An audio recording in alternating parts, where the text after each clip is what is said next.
Goedemiddag en ieder, good afternoon, goedenavond voor de gasten in Nederland. Wanswiti Bakana. Ik ben Astrid Reuns en zoals gebruikelijk, het is de eerste zondag van de maand. En we doen dus onze webinar en het is alweer de 31ste webinar. En u heeft ingelogd, de titel is van Sranan, de taal van de verbinding. Even wat regeltjes met u doornemen. Graag uw microfoon op mute. Uw vragen alstublieft stellen in de chat. Als we nog zo in teamgezelschap zijn, kunnen we straks gewoon een open dialoog aangaan met de beide inleiders. Graag uw voornaam of uw achternaam weergeven, zodat we toch wel weten met wie we te maken hebben. Dat we de ervaringen en meningen van anderen respecteren, omdat we toch wel vaak diverse achtergronden hebben en ook meningen, en dat we toch wel op een goede manier daarmee omgaan. Hoe ziet het programma eruit? Ik heb mezelf al kort geïntroduceerd. Ik ben Astrid Reuns. Vandaag heb ik het genoegen dat ik word bijgestaan door Helmoet Geesius. Hij gaat de dialoogronde straks leiden. Ik doe kort een schets van wie de beweging Zwarte Vooruitgang is. Daarna hebben we als eerste inleider de heer Kwasi Koorndijk. En vervolgens hebben we de tweede spreker, Rhoda Arrindell. Waarna de vragen-dialoogronde is met beide inleiders. Een takeaway en dan omstreeks 6:30 moeten we zover zijn dat we kunnen afsluiten. U weet het, de ene spreker is Nederlands sprekend en beheerst Sranan natuurlijk geweldig. De andere spreker, Rhoda Arrindell, she's English speaking. So, als er Engels sprekenden in de ruimte, in de omgeving zijn, in de Zoom-omgeving zijn, zal ik ook trachten om wat de heer Koorndijk aangeeft, kort in het Engels in de chat weer te geven. And when Mrs. Rhoda Arrindell is speaking, that I will also try my best to give a short synopsis about what she is talking about. Dus dat we rekening daarmee houden. Dan ga ik vlot verder. Wie is de beweging Zwarte Vooruitgang? We zijn erop gericht om bewustwordingsactiviteiten te organiseren. Heel erg gericht op de Afro-Surinamer. Omdat we toch wel menen dat die een duwtje in de rug nodig heeft om de vooruitgang nog meer tot stand te brengen. En met name die maatschappelijke vooruitgang. We hebben een langtermijnvisie uitgezet. We kijken tot 2050. Omdat het toch wel een lange adem vereist. Om te zeggen dat we die maatschappelijke positie van die Afro-Surinamer willen verbeteren. En niet alleen op individueel vlak, maar ook collectief vlak.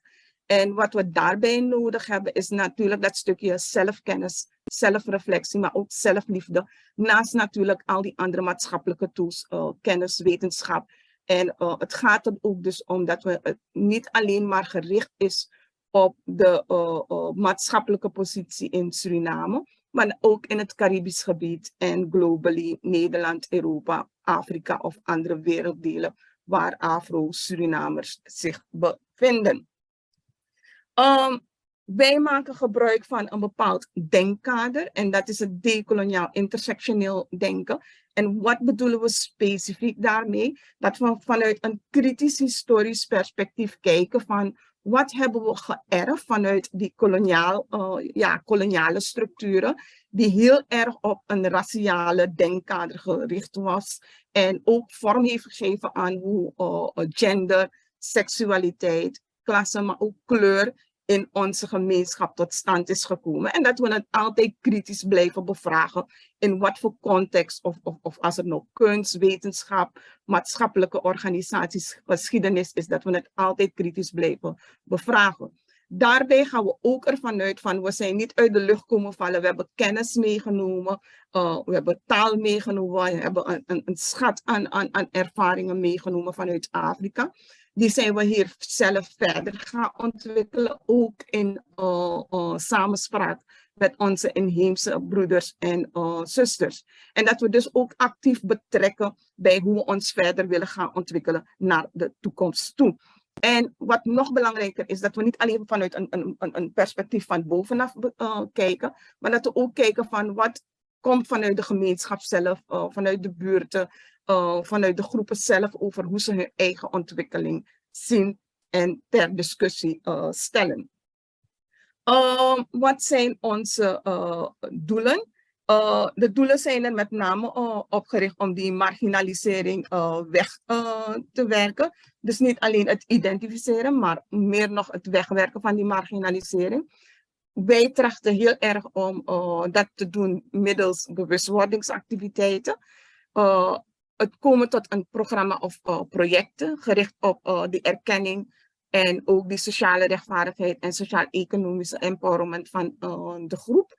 En we kunnen het niet alleen, we willen het ook niet alleen doen. Dus we gaan zoveel als mogelijk partnerschappen aan met andere organisaties en andere individuen die gericht zijn op dezelfde doelen. We richten ons heel erg strategisch wat beleid, ja, of onze activiteiten betreft op onderwijsonderzoek. Ondernemerschap in relatie tot spiritualiteit zien we ook als een belangrijk instrument. En waarom in relatie tot spiritualiteit? Meer en meer komen we, of weten we dat het economisch model dat we nu hebben, dat het niet zaligmakend is. En dat we ook rekening mee moeten houden van wat laten we achter voor onze kinderen, kleinkinderen. En daarbij speelt spiritualiteit toch wel een heel belangrijke rol. En zoals ik al aangaf, de gebruikelijke bewustwordingsactiviteiten, dat toch wel een van de belangrijke pilaren is van onze activiteiten. Wat hebben we tot nog toe gedaan? We hebben tot nog toe vanaf 8 november 2020 tot en met vandaag dus 30 webinars georganiseerd. Dit is de 31ste. Samen met NAX hebben we een capaciteitsversterkingproject uitgevoerd voor met name jongerenkader. Dat is vorig jaar gebeurd. We zijn lid van het Nationaal Comité Herdenking, Afschaffing, Slavernij, verleden en onderzoek. En we zijn dus met name ingezet om dat stukje van lezingen, bewustwordingscampagne te trekken. En vorig jaar hebben we voor het eerst een fysieke workshop georganiseerd samen met Dr. Beryl Biekman, Tosca Pinas en Orfeo Roberts. Waarbij we heel erg hebben gekeken naar de gedachtegang van Srevidentie. Maar een relatie hebben gelegd met self-reparation en dan van binnenuit. We zijn nu bij hetgeen waarvoor u heeft ingelogd. De eerste spreker, dat is de heer Kwasi Koorndijk. Even zijn cv tevoorschijn halen. Want u weet, beide sprekers zijn heel erg accomplished. Dus het is altijd nog wel even zoeken van hoe zorg je toch wel ervoor dat je toch wel recht doet aan de sprekers hun achtergrond. De heer Kwasi Koorndijk die is op dit moment bezig met zijn promotieonderzoek. Daar gaat hij denk ik ook straks wel kort wat over zeggen. Hij is professioneel onderzoeker etnolinguïstische vitaliteit en Sranan. Daarnaast interessant, hij is ondernemer Sranan taalvaardigheid en second opinion hulpvragen. Professioneel onderzoeker, zelfstandig trainer taalvaardigheid. Ook als docent betrokken geweest bij TIO Amsterdam. Daarnaast ook nog als docent betrokken geweest, docent inburgering. En ook op wat betreft verzekeringen is hij ook adviseur geweest. En als we kijken naar zijn maatschappelijke participatie in stichtingen, ik scroll even snel verder, is belangrijk natuurlijk het feit van, dat hij vanaf 1995 tot heden Stichting Oppo Sranan Tongo, opbouwstichting voor reconstructief voor waarden, normen als gevolg van het slavernij en koloniaal verleden, dat hij heel erg actief daarin is geweest. En daarvoor was hij ook betrokken als voorzitter van de stichting Tata Julius Gustav Arnold Koenders Instituut. geef nu het woord aan de heer Kwasi Koorndijk. Daarbij ga ik mijn slides even wegklikken en zijn slides in beeld brengen.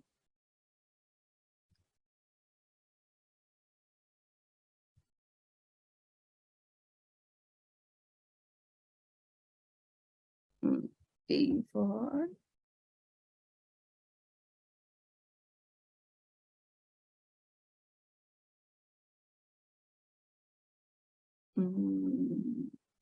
Slideshow. Ja. Meneer Kwasi Koorndijk, aan u de eer om uw verhaal te doen. AUB.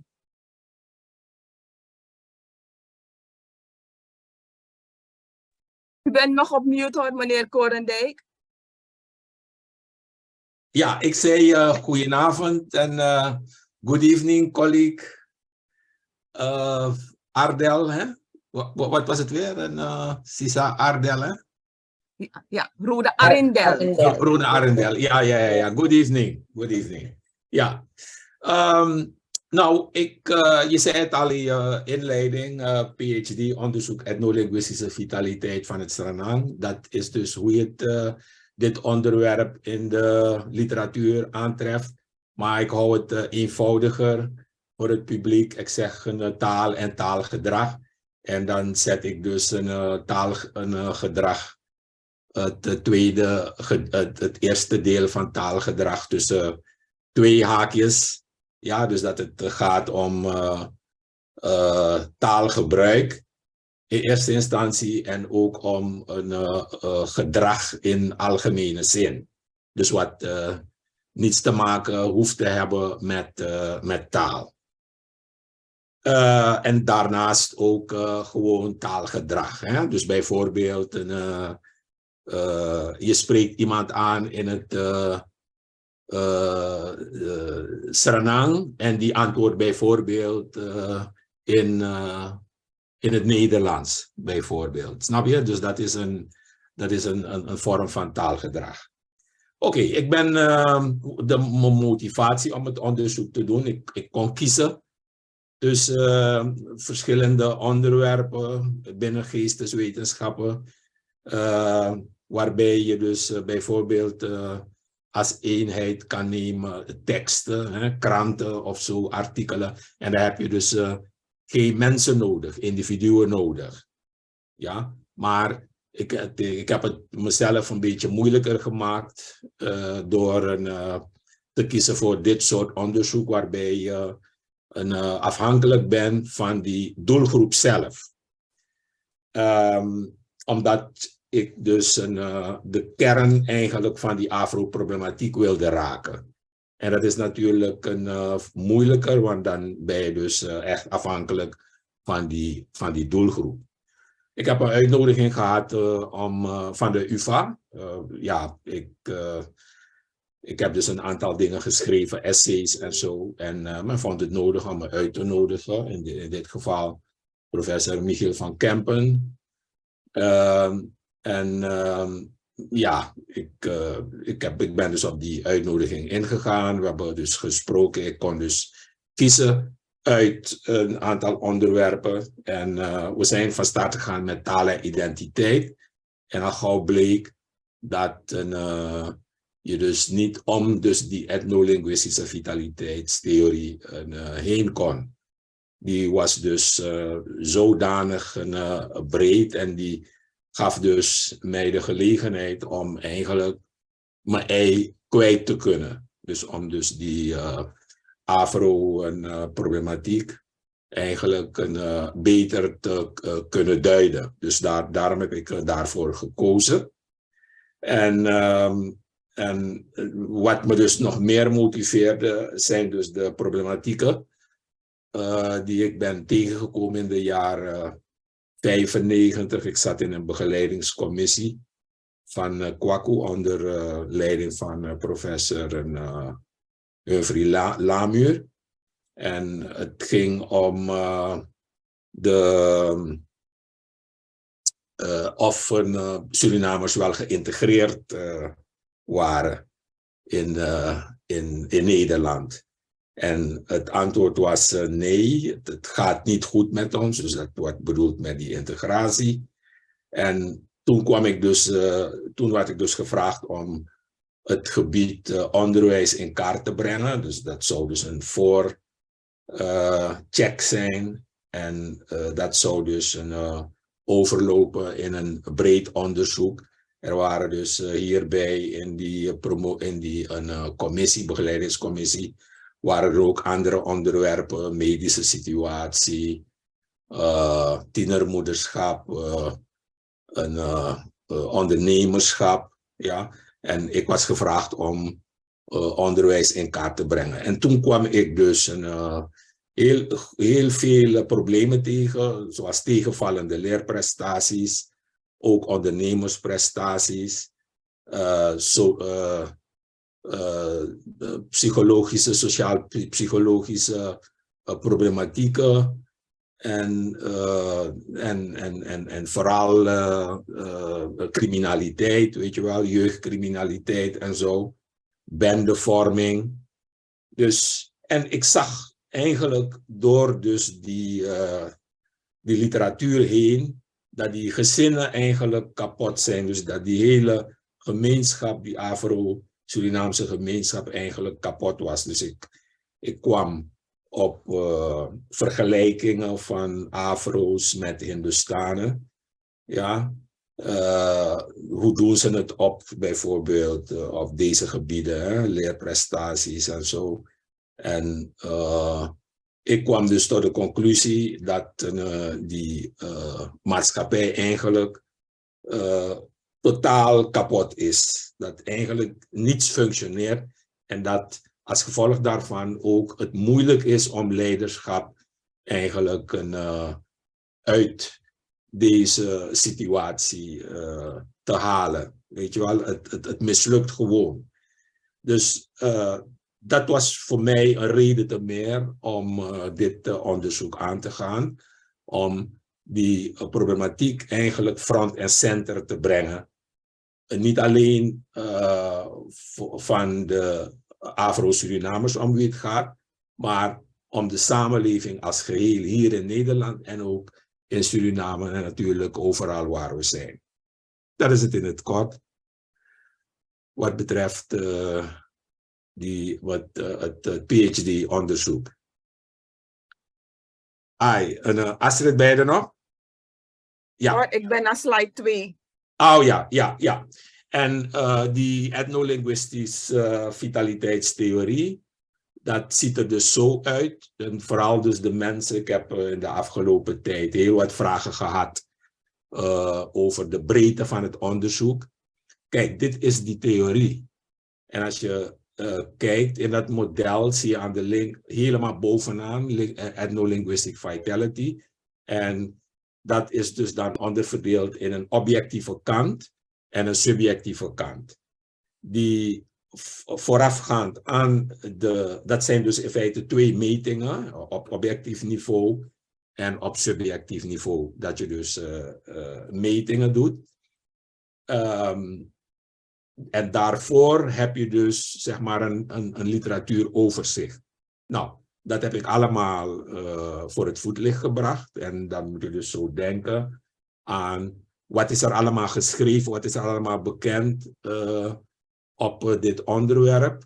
Ja, in de literatuur, wat weet men, wat zijn de debatten, wat zijn de voor's, tegens. En dan kom je dus op het objectieve gedeelte, dan gaat het om feiten en cijfers van die Afro-Surinamers zelf. En dat heb ik dus allemaal in kaart gebracht. En je ziet daaronder heb je dus 3 categorieën. Demographic factors, institutional support factors en status factors. En dan zie je dus dat bij die 3 categorieën dat er onderverdelingen zijn. En vooral dus voor de mensen die vinden van, maar ja, is het niet te breed, moet je niet afbakenen. Je kan niet afbakenen. Je ziet het gaat eigenlijk om bijvoorbeeld number. Dat heeft te maken met aantal bijvoorbeeld inwoners, ja, het aantal Afro-Surinamers, of aantal bedrijven, in elk geval aantallen in het algemeen. En natuurlijk ook verdeeld naar seksen en zo, leeftijden en zo, dus aantallen in het algemeen. En dan heb je dus de distributie, verspreiding. Waar zijn die Afro-Surinamers precies? Dus vooral geografisch en zo. En dan heb je dus birth rate, geboorte, hè? Dus het aantal levend geborenen per 1000 inwoners. Je hebt immigratie, wat je allemaal naar voren moet halen. En dan heb je dus die institutional support factors, heb je dus, zie je, bedrijven, ja, het is in feite dus die hele formele en informele sector, waarbij je dus ook de overheid hebt, je hebt het onderwijs, je hebt de media, je hebt de religie, je hebt cultuur, ja, en dan heb je dus statusfactoren weer, economie, sociaal en tenslotte taalstatus. En dit alles heeft te maken met taal, omdat dus degenen die dus deze theorie hebben ontvouwd, zeggen dat in feite een gemeenschap staat en valt met taal. Dus die taalgrenzen, dat zijn etnische grenzen. Dus etnische grenzen zijn taalgrenzen. Ja? Dus ik heb het objectieve gedeelte in kaart gebracht. En nu sta ik op het punt om het subjectieve gedeelte te doen. En daarvoor heb ik die Afro-Surinamers nodig. Vooral in de grote Afro-steden.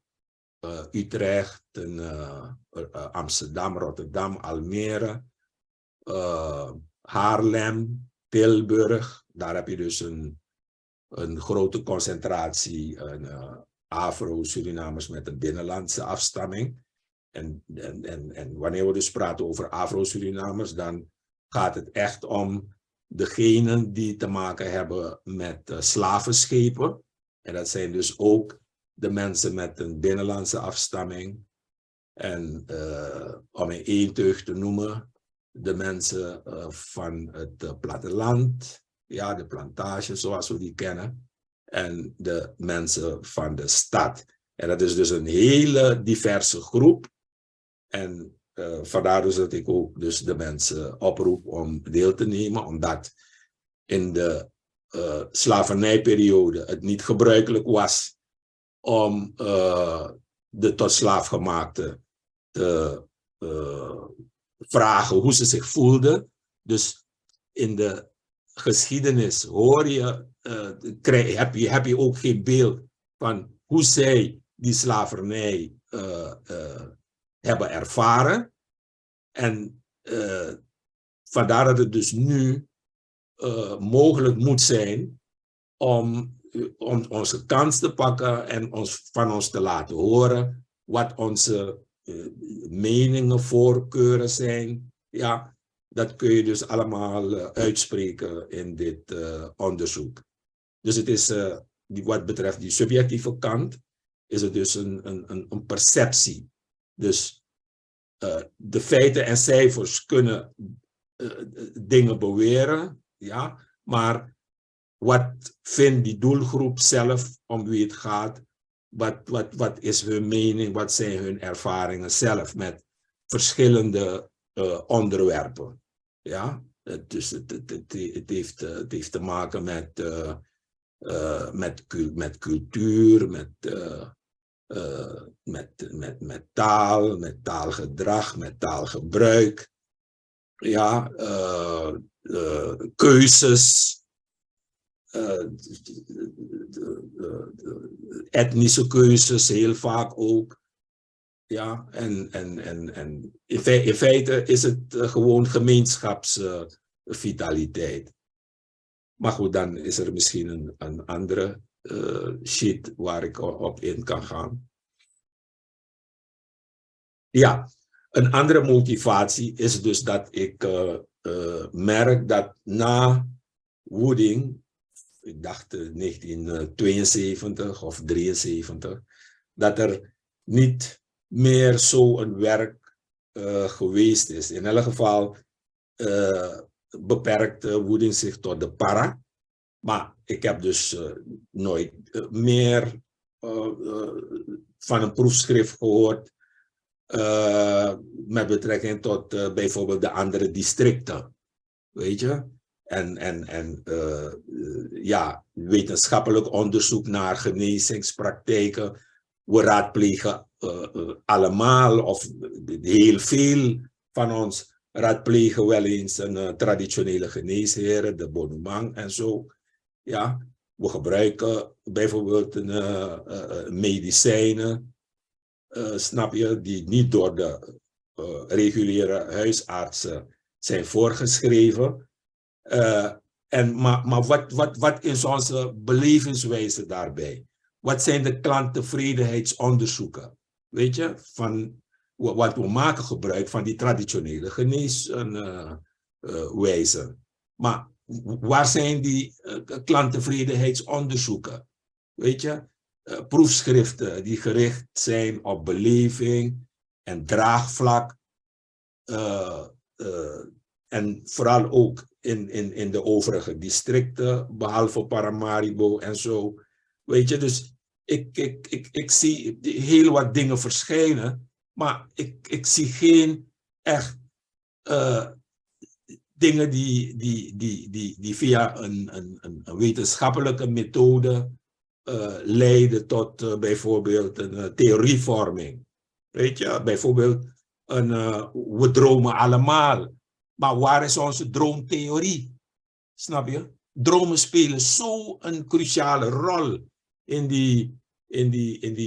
eigenlijk in die hele Surinaamse gemeenschap, maar vooral bij die Afro-Surinamers.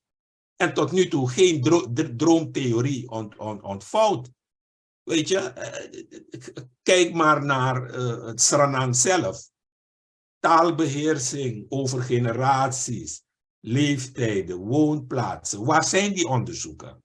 Het Sranan bijvoorbeeld beperkt zich tot nu toe, vooral de literatuur, tot het stedelijke gebied. Ja, Paramaribo. Wat about het Sranan van de plantages, van het binnenland? Weet je, waar zijn die onderzoeken die ons bijvoorbeeld een inzicht geven in in taalverschuivingsontwikkelingen? Is die taal bezig te verdwijnen? Of gaat die taal over langzamerhand in een andere taal, in het Nederland? Wordt het wat anders op den duur? Dus je moet periodiek dit soort onderzoeken hebben om te kijken waar je staat als gemeenschap. Vandaar dat ik dus met dit onderzoek ook andere onderzoekers, andere mensen, andere Afro-Surinamers wil aanzetten om zich ook te gaan verdiepen in Afro-problematieken en ook te gaan promoveren. Want wat we dus nu zien, is dat andere etnische groepen, dat die dus eigenlijk het voortouw genomen hebben en dat die dus eigenlijk de experts zijn op Afro-onderwerpen. Ik zeg niet dat dat niet kan, integendeel zeg ik welkom, maar de mensen waarover het gaat, hun perspectief ontbreekt. Snap je? En dat is gewoon verschrikkelijk. Weet je, ik heb het bijvoorbeeld heel druk, maar ik kon niet zeggen nee tegen bijvoorbeeld professor Chan Chuni. Hij is bezig met een heel groot werk, die Afro-geschiedenis na de slavernij. Over 100 jaar. Weet je, vanaf 1863 tot 1963. Maar ik kon niet zeggen tegen hem nee toen hij vroeg van, kun je helpen om met screenen en zo. Ik kon hem niet zeggen van, luister nou, ik zit zelf ook met mijn proefschrift en andere dingen waarmee ik bezig ben, snap je? Hij heeft het over een Afro-onderwerp. Het is moeilijk om te verkopen. Nee, ik kan niet. Ik heb het ook druk. Snap je? Dus, want waar zou hij dan terecht moeten? Dan zou hij weer aan een andere Afro-Surinamer vragen. En die is dan ook weer met allerlei leuke dingen bezig. Snap je? Dus ik geef alleen maar aan dat er een crisis is. Het is voor mij een crisis ook omdat ik dus merk dat het niet vanzelfsprekend is bij onze doelgroep om zich aan te melden voor het onderzoek. Dus dan zie je dus dat diezelfde situatie die zich heeft afgespeeld in de slavernij, dat de stem van de tot slaafgemaakte niet verwoord is in de boeken, in de geschiedenis, dat het nu, dat ditzelfde ons toch nog weer achtervolgt, dat mensen het niet belangrijk vinden om hun stem te laten horen in hun eigen onderzoek.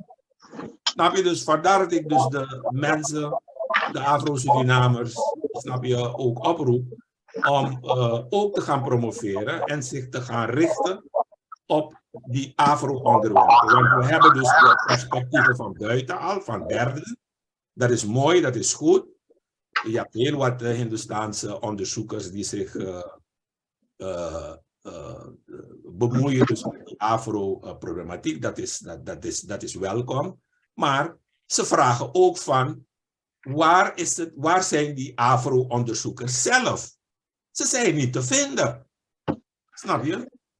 Dus vandaar dus dat ik mij dus gecommitteerd heb aan dit onderzoek.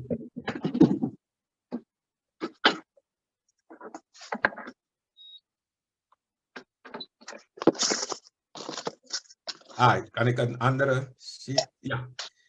En in die oproep is er iets gezegd over, dus over het internationale decennium van mensen van Afrikaanse afkomst. En ik baseer me dus op die gemeenschappelijke position paper van Sisa Beryl Biekman. Die heeft ze dus in 2014 geschreven. En er zijn dus 3 dingen centraal, drie onderwerpen. Erkenning, ja, dat heeft te maken met het zichtbaar maken van niet alleen de Afro-Suriname, maar de mensen met Afrikaanse roots, weet je, in de diaspora, dus ook de Antillen. Het rechtvaardigheidsbeginsel. Dus dan heeft het dan te maken met erkenning van het slachtofferschap. En dit gaat allemaal uit van Nederland. En natuurlijk de ontwikkeling, waarbij het accent ligt op kennisinstituten, ja, voor zeg maar een competentieontwikkeling en andere vraagstukken zoals leiderschapsontwikkeling, empowerment en identiteitsversterkende trainingen. Alleen is het zo dat in dit kader een paar jaar geleden dat het mogelijk is gemaakt om projecten in te dienen ten behoeve van die Afro-Surinamers. Dan beperk ik me tot die Afro-Surinamers, maar natuurlijk gaat het ook om andere gemeenschappen, maar ik beperk me nu tot dus die Afro-Surinamers. En het is een valikante mislukking geworden. Dus er is zoveel geld op papier dan, weet je wel, dus net een worst. Die is voorgehouden aan de gemeenschap. En uiteindelijk is het op een valikante mislukking uitgelopen. Dus het is gewoon verspeelde tijd, verspeelde energie geworden. En ik ben bang dat met het bieden van excuses van meneer Rutte en het plaatsen van die komma, dat hetzelfde ons weer te wachten staat. Snap je? Omdat ook dus die gemeenschap zelf zich niet kan verwoorden uit één mond. Snap je? En dan krijg je dus allerlei infighting en infightingsmechanismen, weet je. En uiteindelijk, ja, voor wie en door wie, snap je? Dus ik voorzie dezelfde dingen ook, omdat we geen sterke organisaties hebben. Dus het lijkt alsof wij, ondanks onze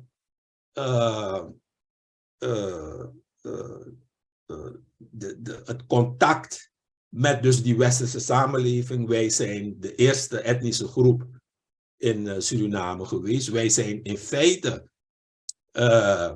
de verwelkomende gemeenschap geweest in Suriname, die Afro-Surinamers. Ja. De Aziaten bijvoorbeeld, die zijn later gekomen. En nu zijn wij helemaal op een doodspoor. Het lijkt alsof wij helemaal niet meer bestaan. Snap je? Dus ik ben bang dat onderwijs in feite niet voor ons werkt. Want zoveel tijd, zoveel geld geïnvesteerd in onderwijs en helemaal geen ambitie, helemaal geen sterke organisaties, mensen die niet promoveren, onderwijsprestaties die tegenvallen, niemand bemoeit zich met Afro-zaken. Dus ik ben bang voor wat ik dus nu al meemaak. Dus dat International Decade of People of African Descent, waar staan we? Ja, ik ben bang dat ik moet zeggen dat ik een hele pessimistisch antwoord moet geven. En die andere, ja. En kijk, in 1960 hebben we, dan gaat het dus nu over Sranan zelf. We hebben per resolutie van 17 augustus 1960 hebben wij de spellingsregels van de Surinaamse taal vastgelegd. Dat betekent een erkenning van na de periode Benjamins. Want hij heeft toen, snap je, met die algemene leerplichtwet van 8 december 1876 heeft hij in feite een eind gemaakt aan de instructiefunctie van het Sranan in het onderwijs. Ja? Daarvoor had Sranan een schooltaalfunctie, een instructiefunctie. En met Benjamins, ja, die algemene leerplichtwet, is in feite, heeft het Sranan haar functie verloren in het onderwijs, maar ook in de thuistaalsituatie en is op straat terechtgekomen. Nou, met die resolutie van 17 augustus 1960, het moment waarop een overheid jouw spellingsregels vastlegt, dat wil zeggen dat zij impliciet die taal erkent. Snap je? Nou, dan vraag je af, wat is er dan vanaf die periode gebeurd tot nu toe? Je zou denken van, nou, in 1986 heeft de Surinaamse overheid dus nu in handen van Surinamers zelf. Die hebben dus weer een officiële spelling voor het Sranan vastgelegd. En je zou je dus afvragen van, hoe is dat aangekomen bij de burgerij zelf, de mensen om wie het gaat. Wat hebben ze gedaan met die taal? Hebben ze geschreven? Hebben ze literatuur ontwikkeld? Snap je? Er is gewoon niets gebeurd. Ik zie wel bewegingen nu in de digitale omgeving, dat allerlei activisten bezig zijn. Er zijn heel wat woordenlijsten, woordenboeken. Snap je, Sranan, iedereen is ermee bezig. Het is goed, snap je, voor het Sranan ook. Mensen die geen Surinaamse achtergrond hebben, die eigenlijk Suriname nooit gezien hebben, die worden toch ook taalvaardig op de een of andere manier. Ja, dus er zijn hele mooie ontwikkelingen. Sranan dicté van 77 FM en zo. Dus iedereen is ermee bezig. Maar wat ik dus niet zie, is dat iemand bijvoorbeeld vakjargon produceert. Dus dat een psycholoog bijvoorbeeld ons wijsmaakt hoe de psyche van een mens, ja, zeg maar die Afro-Surinaamse mens, dat hij dat vertaalt in het Sranan en ons nieuwe begrippen bijbrengt. We leren over bijvoorbeeld een ego en superego en allerlei Freudiaanse inzichten, weet je, op het gebied van de psyche. Maar waar is die Afro-Surinaamse input van Kra, Jojo, ja, Jeje, hoe verhoudt dat zich met die theorie van Freud die zwaar is aangevallen in de literatuur. Maar waar is dat perspectief van die Afro-Surinamers zelf? Er gebeurt gewoon niets. Pedagogiek. Hoe voeden die Afro-Surinamers op? Ja? Je hoort ook Jojo, dat zijn de geestelijke ouders aan gene zijde. Je hebt die fysieke kant, de mensen die geregistreerd zijn die de overheid kent, ja, die voorkomen in de registers als de officiële ouders van een kind. Maar aan de andere kant heb je ook die geestelijke kant, ja, die voeden ook op. Maar waar is dat perspectief in de pedagogiek? Wie heeft ons dat uitgelegd? Wie doet dat? Niemand. Ik ben tot nu toe de enige die literatuur heeft geproduceerd in het Sranan. Dus ik heb sociale wetenschappen, snap je? Daar heb ik dus een essay geschreven. Dit Krakafu Ibri Makandra Sani, de ruggengraat van elke cultuur. Ik heb het in het Sranan gedaan, vertaald in het Nederlands. En ik heb heel wat lexicon geproduceerd. Maar wat is er daarna gekomen? Niets. Snap je? Totaal niets. Je hebt heel wat ICT-ontwikkelingen. Waar is die vertaalslag naar Sranan? Je hebt nu een officiële spelling gehad sinds 1960, 1986, erkenning. Dan gaan we nu naar die periode van 1941. Dr. Simons, Robert David Simons neemt het over van Dr. Benjamins. Hij wordt de inspecteur van het onderwijs in Suriname.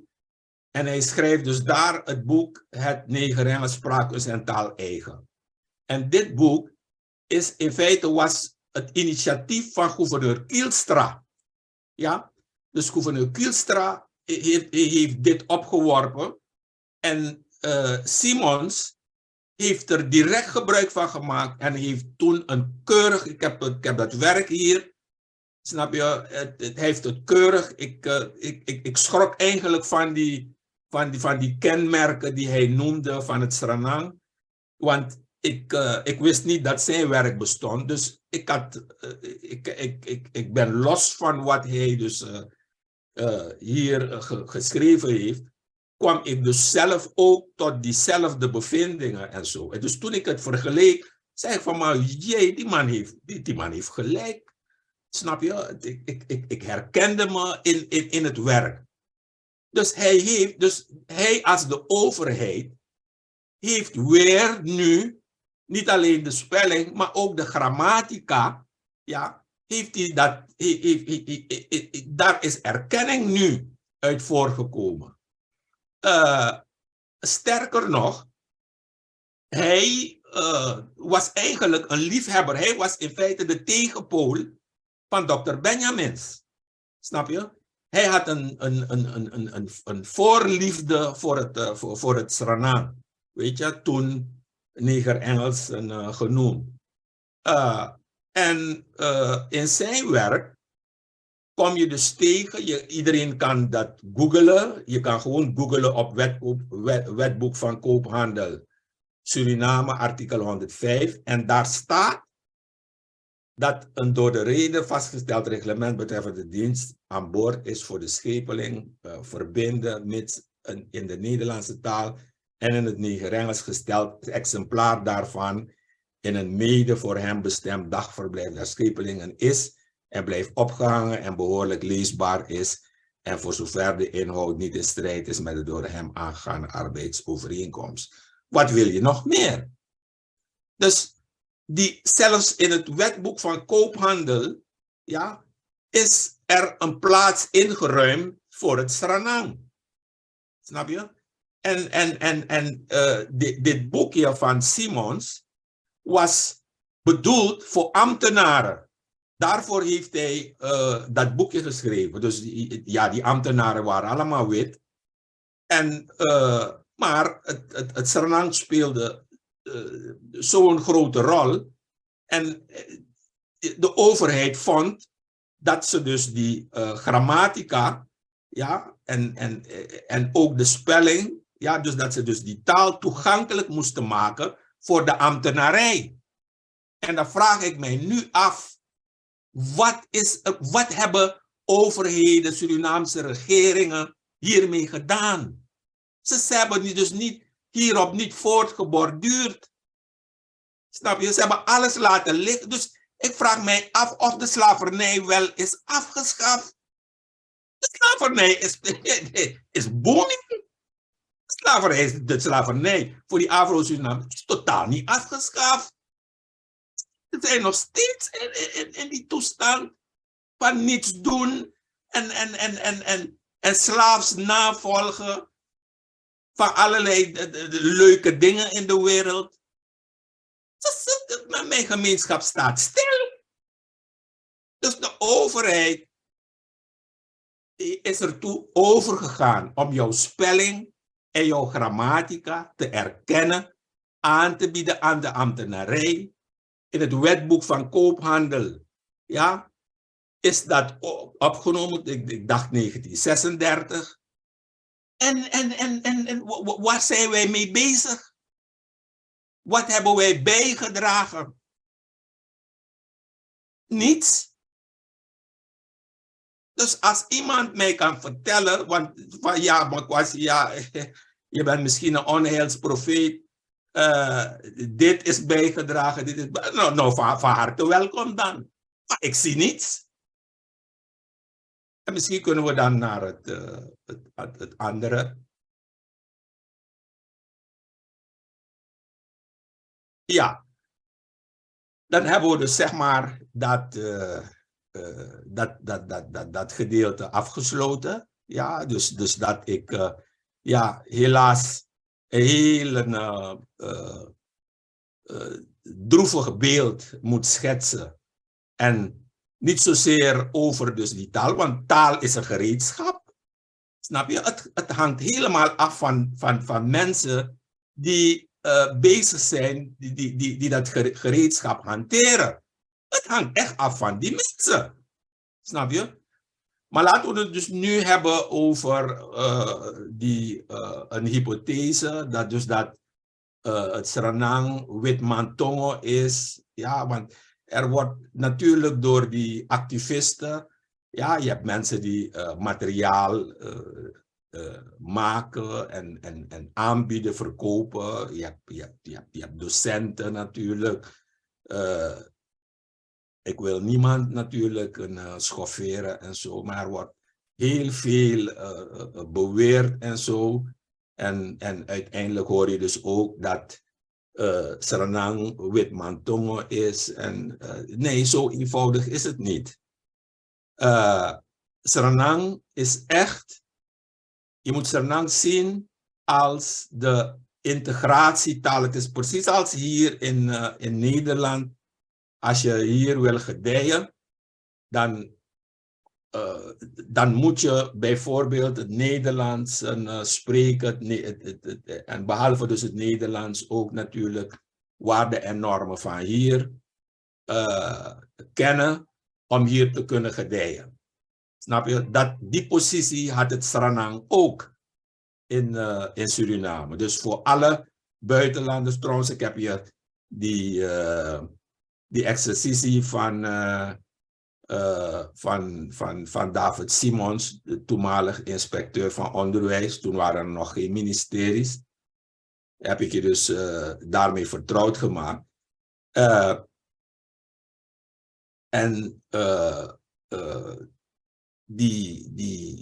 Dus dat die taal eigenlijk zo'n hoog profiel had. Ja? En dat dus, om te zeggen dus dat, dat het Witmantongo is. Nee, het was een taal van die kolonie. Dus de mensen uit Afrika, waar ze ook vandaan kwamen, of het nou Azië was, die moesten zich bedienen van dat Sranan het was evengoed ook de taal van die witte meester. Dus ze hadden hun eigen taal, het Nederlands. Maar zij zijn de eerste geweest die taal gingen vastleggen. Die ook via zendingswerk, missiewerk, snap je? Dat ze dus heel veel aan vastlegging hebben gedaan. En ook geholpen hebben om die taal te verspreiden. Ik zal niet ingaan op die varianten die ze hebben verspreid, snap je? Omdat het dan, zeg maar, een eenzijdig beeld geeft van het Sranan zelf. Snap je? Het Sranan kent verschillende varianten, maar die variant van, zeg maar, het zendingswerk, weet je wel, het missiewerk is het meest verspreid. En die is zo sterk dat het in volksliederen, snap je, is terechtgekomen als in bijvoorbeeld een Mikondre Tru Mi Lobiu, weet je. Dus daar zie je dus de invloed van de EBG in dat liedje. En je ziet het dus ook op Okondremang zie je het gedeeltelijk ook terug. Hoe sterk die variant is, die kerkelijke taal. Maar er zijn andere varianten. Ja, dus dan heb ik het over de achtererven. Ja.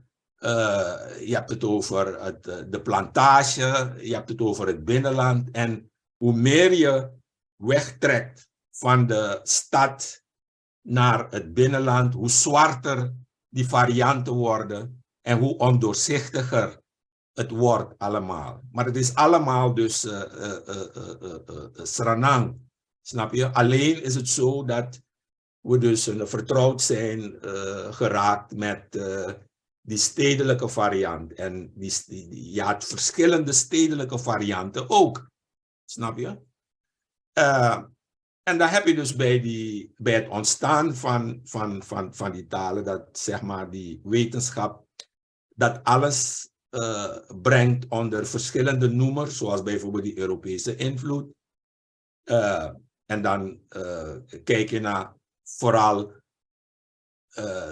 mensen, het contact tussen mensen die niet dezelfde status hebben. Weet je, dus een slavenmeester en een tot slaaf gemaakte. Ja, hoe verloopt dat communicatieproces tussen die beiden? Weet je, en dan kom je uit op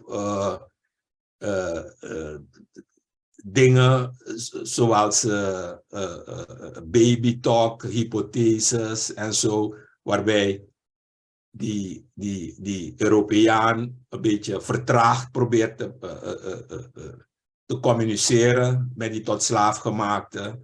Dus allerlei onnatuurlijke dingen doet, waardoor dus die communicatie zodanig wordt dat hij verstaan kan worden door die tot slaafgemaakte.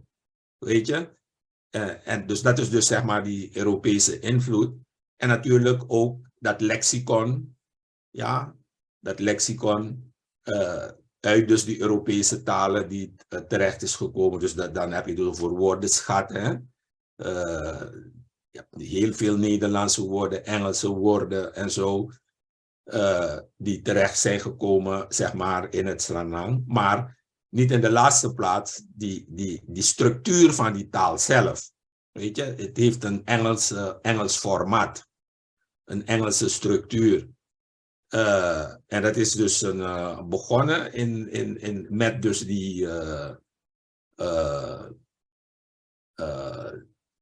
met die kolonisatie vanuit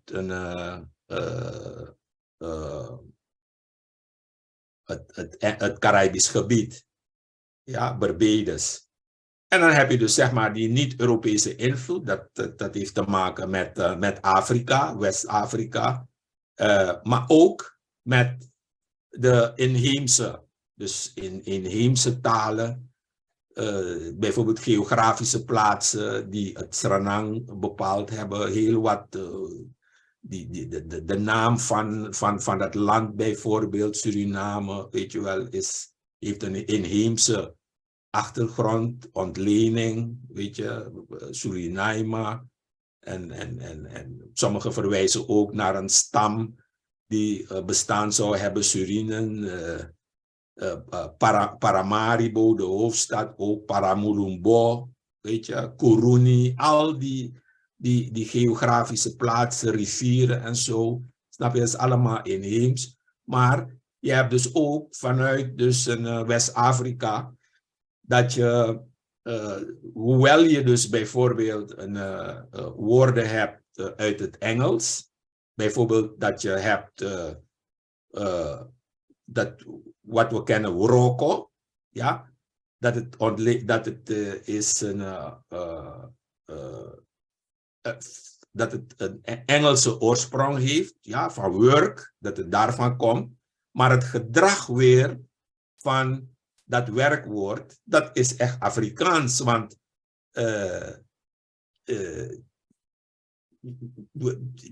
wat in het Engels, hoe bijvoorbeeld dat woordje leeft, bijvoorbeeld in het Engels, zo leeft het niet in het Sranan. Weet je, hetzelfde ook met mofo, begrijp je? Je kan zeggen van het komt van mouth, maar mofo buba, lip, weet je, het Engels maakt dat zo'n constructie niet met mouth, snap je? En met mofo yari, mofo in de zin van bijvoorbeeld een punt, het kan ook een bobby mofo zijn, een tepel, weet je. Het Engels gaat niet zo om met die taal, dus dit is dus echt niet Europese invloed van Afrikaanse makelij. En dat noemen ze dus substrate invloed, weet je. Dus het is niet zo makkelijk om te zeggen, het komt door dit en door dat, weet je. Als je let op lexicon ook, je hebt bijvoorbeeld een woord als nyang, snap je? Is helemaal precies zoals die Afrikaanse talen omgaan met het woordje nyang, zo wordt het in het Sranan ook toegepast. Weet je, dus letterlijk, ja. En ook bijvoorbeeld dat erosie, bijvoorbeeld een adoti, een nyangwe, eroteert. en zo. Meneer Koorndijk, ik ga u Maar goed, even onderbreken. Ja, Als u kunt afronden, want dan kunnen we ook de gelegenheid geven aan Rhoda ja, Arrindell. ja, ja, ja, Dank ja. u. Ja, dus ik denk dat we het hierbij kunnen houden. Dus dat er dus dat die literatuur zeg maar kijkt naar de 4 soorten benaderingen. Ja, invloeden, hypotheses, die benaderingen. Maar wat belangrijk is, is vooral dus die Europese en die niet-Europese invloed. En dan denk ik dat we het hier even bij kunnen laten.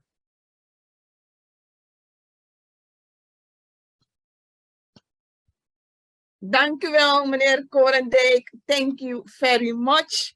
Nu gaan we over naar de volgende spreker. So we're going over to Rhoda Arrindell. She did her PhD and I'm introducing her. And she is an assistant professor, rhetoric and composition at the University of the Bahamas.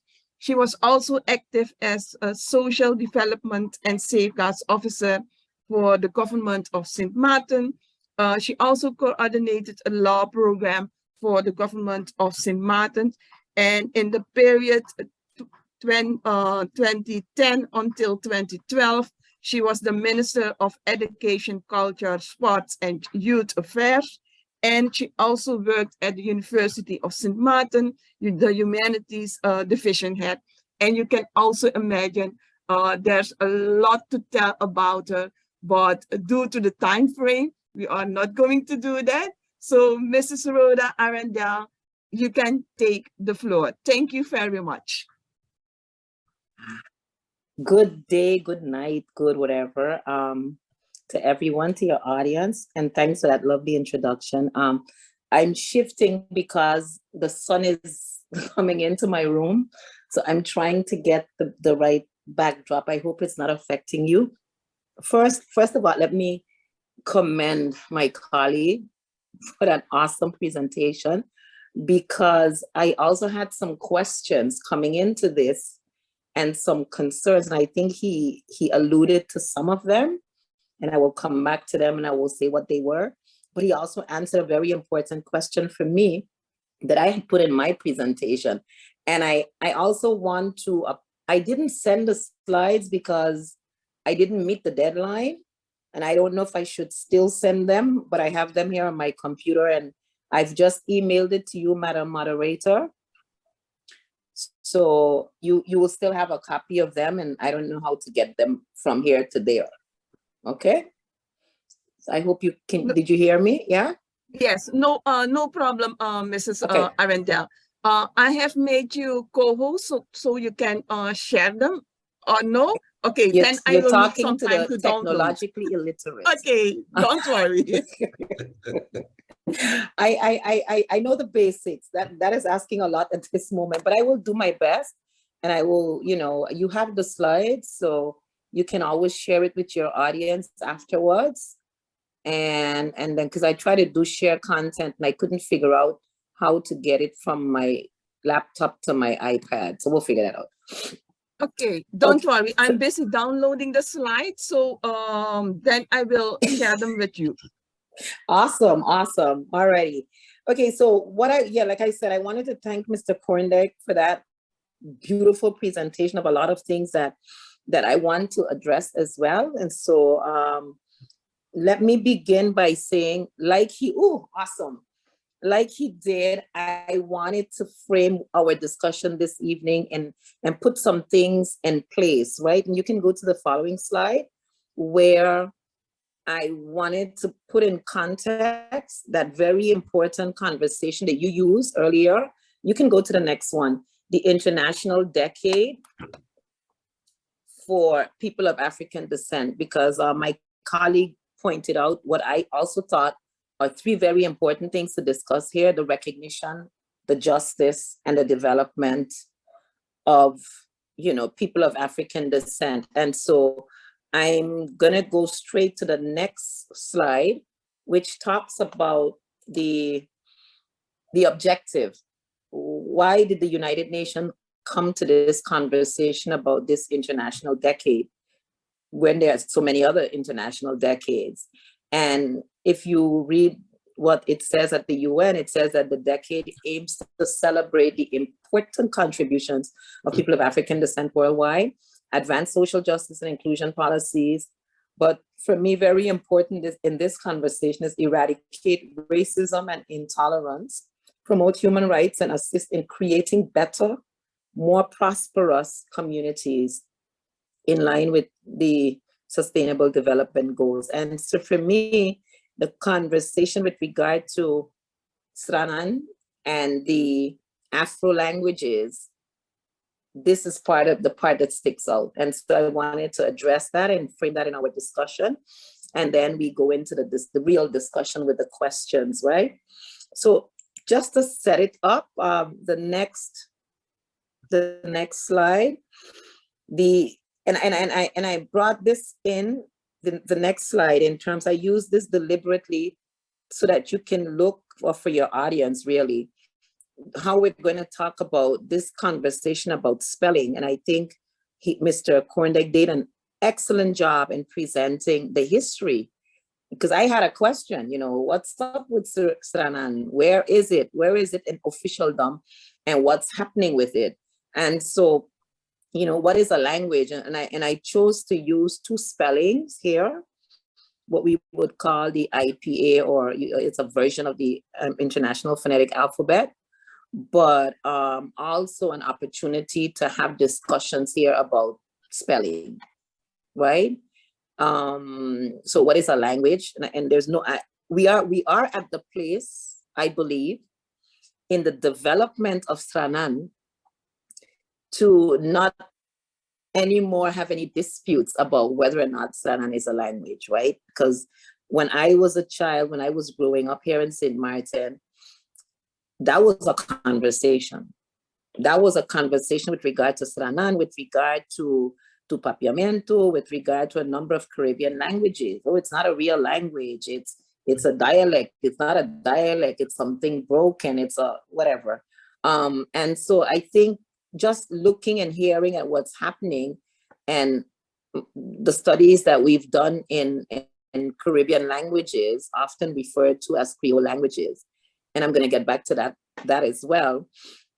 We are at a place where I think there's no more a dispute as to what Sranan is, right? So we're sure that it's a language, it's a method of human communication, either spoken or written, and the written is the conversation that we're having here, consisting of the use of words in a structured and conventional way, and or a system of communication used by a particular community, right?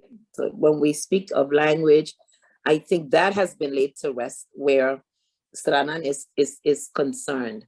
You can go to the next slide, please.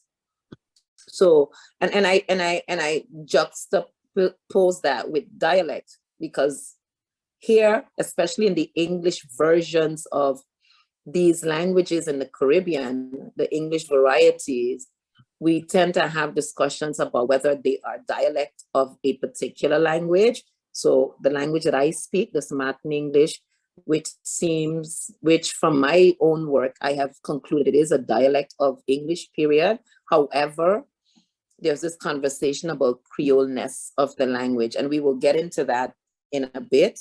But the other one that used to be contentious and still remains contentious today has to do with Papiamento, for example. No, it's a version, it's a dialect, it's not a dialect. And so for our own understanding for this discussion this evening, I've put in here the definition of a dialect. So a language like English, French, Japanese, etc. is an accumulation of all the unconscious rules in the brains of all the speakers who can understand each other, right? That's how we usually see it. And then when we think of dialects, we think that the speakers of the various variety can understand each other. And I heard Mr. Koorndijk make reference to a certain part of Suriname where there's literature related to Sranan. But what about the other areas? What about the other districts?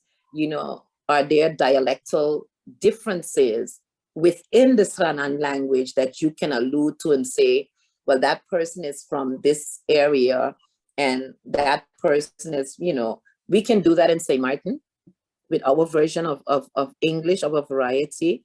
We can, in certain pronunciation, in certain way, certain words are said, we can easily point out where that individual would have come from traditionally, right?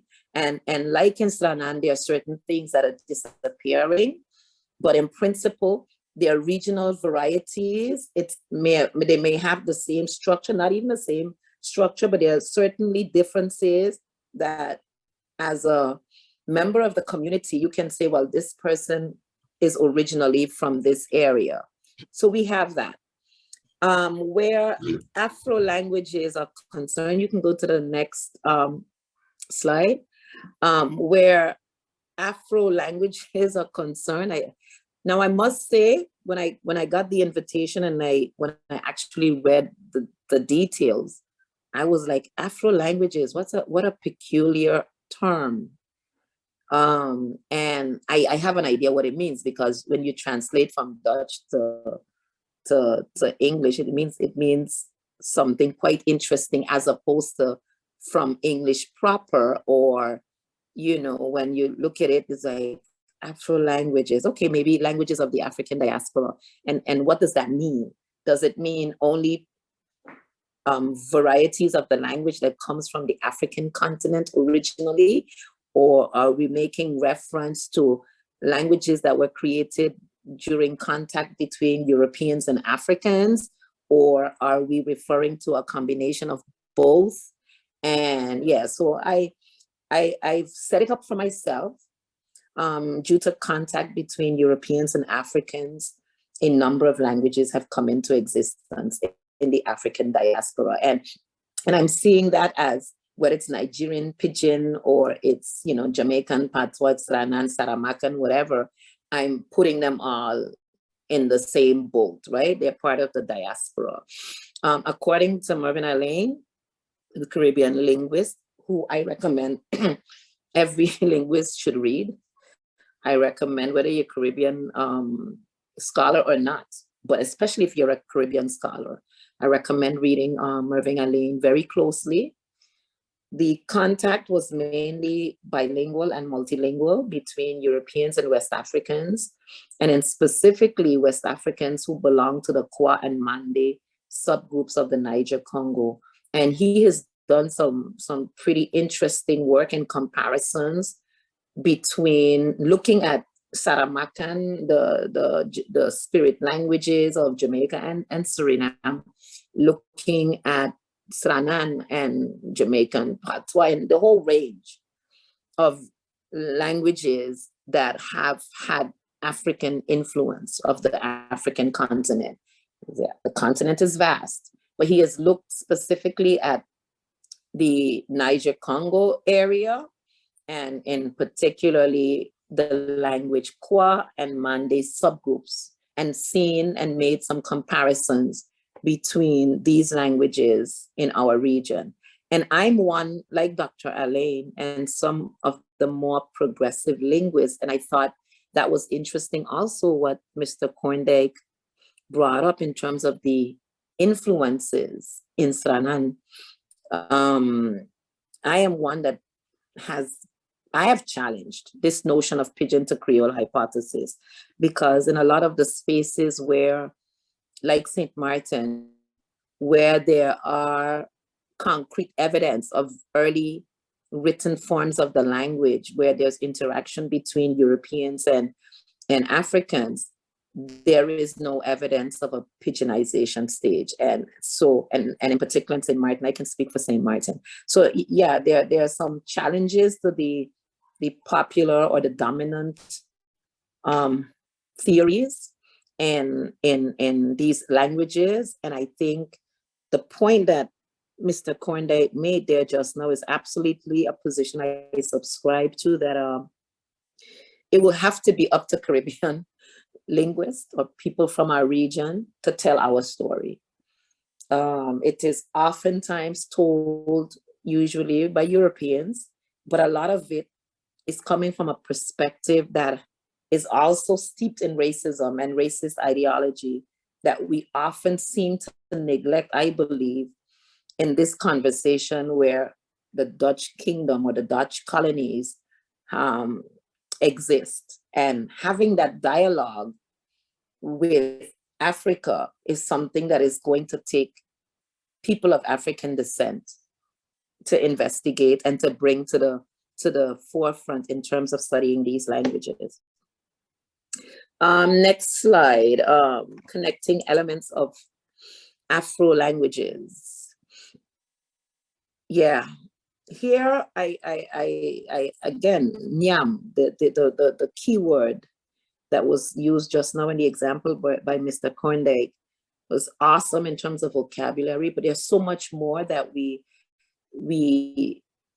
take away from the connectivity between these languages in the diaspora, phonology, syntax, morphology, etc. But for me, what becomes telling, and I'm referring again here to Dr. Alain in his work, Comparative Afro-American, are these important particles that show up in West African languages, but do not show up in European languages. And whether it's an English variety like Sranan or the St. Martin variety that I speak, you see it also in Papiamento, you see it also in the Creole from Haiti, or the Creole language they call it, but the Haitian language, you see it in the Jamaican variety. They keep showing up, and there's no, I believe, no more of a dispute about whether or not these languages are West African in origin in terms of their morphology, their syntactical structure at times, and their phonology and vocabulary, different parts. So for me, when I think of the theme that we're having today, that Suriname, Sranan, and I played with the translation. Is it a linking language? Is it a link? Is it a language of connectivity? Because in English, each of those says something very different. And how do we, as speakers of these languages that have undergone this experience, how do we link back? How do we share our ideas? How do we share our thoughts and feelings with each other? I am not versed in Sranan, and like Mr. Koorndijk said just now, where are the texts? That was one of the questions I was asking. What is happening? So that I'll go to the next slide. Sranan or Sranan Tongo. Well, you notice that I'm so happy that no one used the word Tongo. And I know it is still used on the ground. And I went to the dictionaries and I saw in some of the things like Wikipedia, one of those, I can't remember, that they use Wiki Voyage. Actually, it's from a Suriname related site that said, Tongo. And I said to myself, they're still using that word.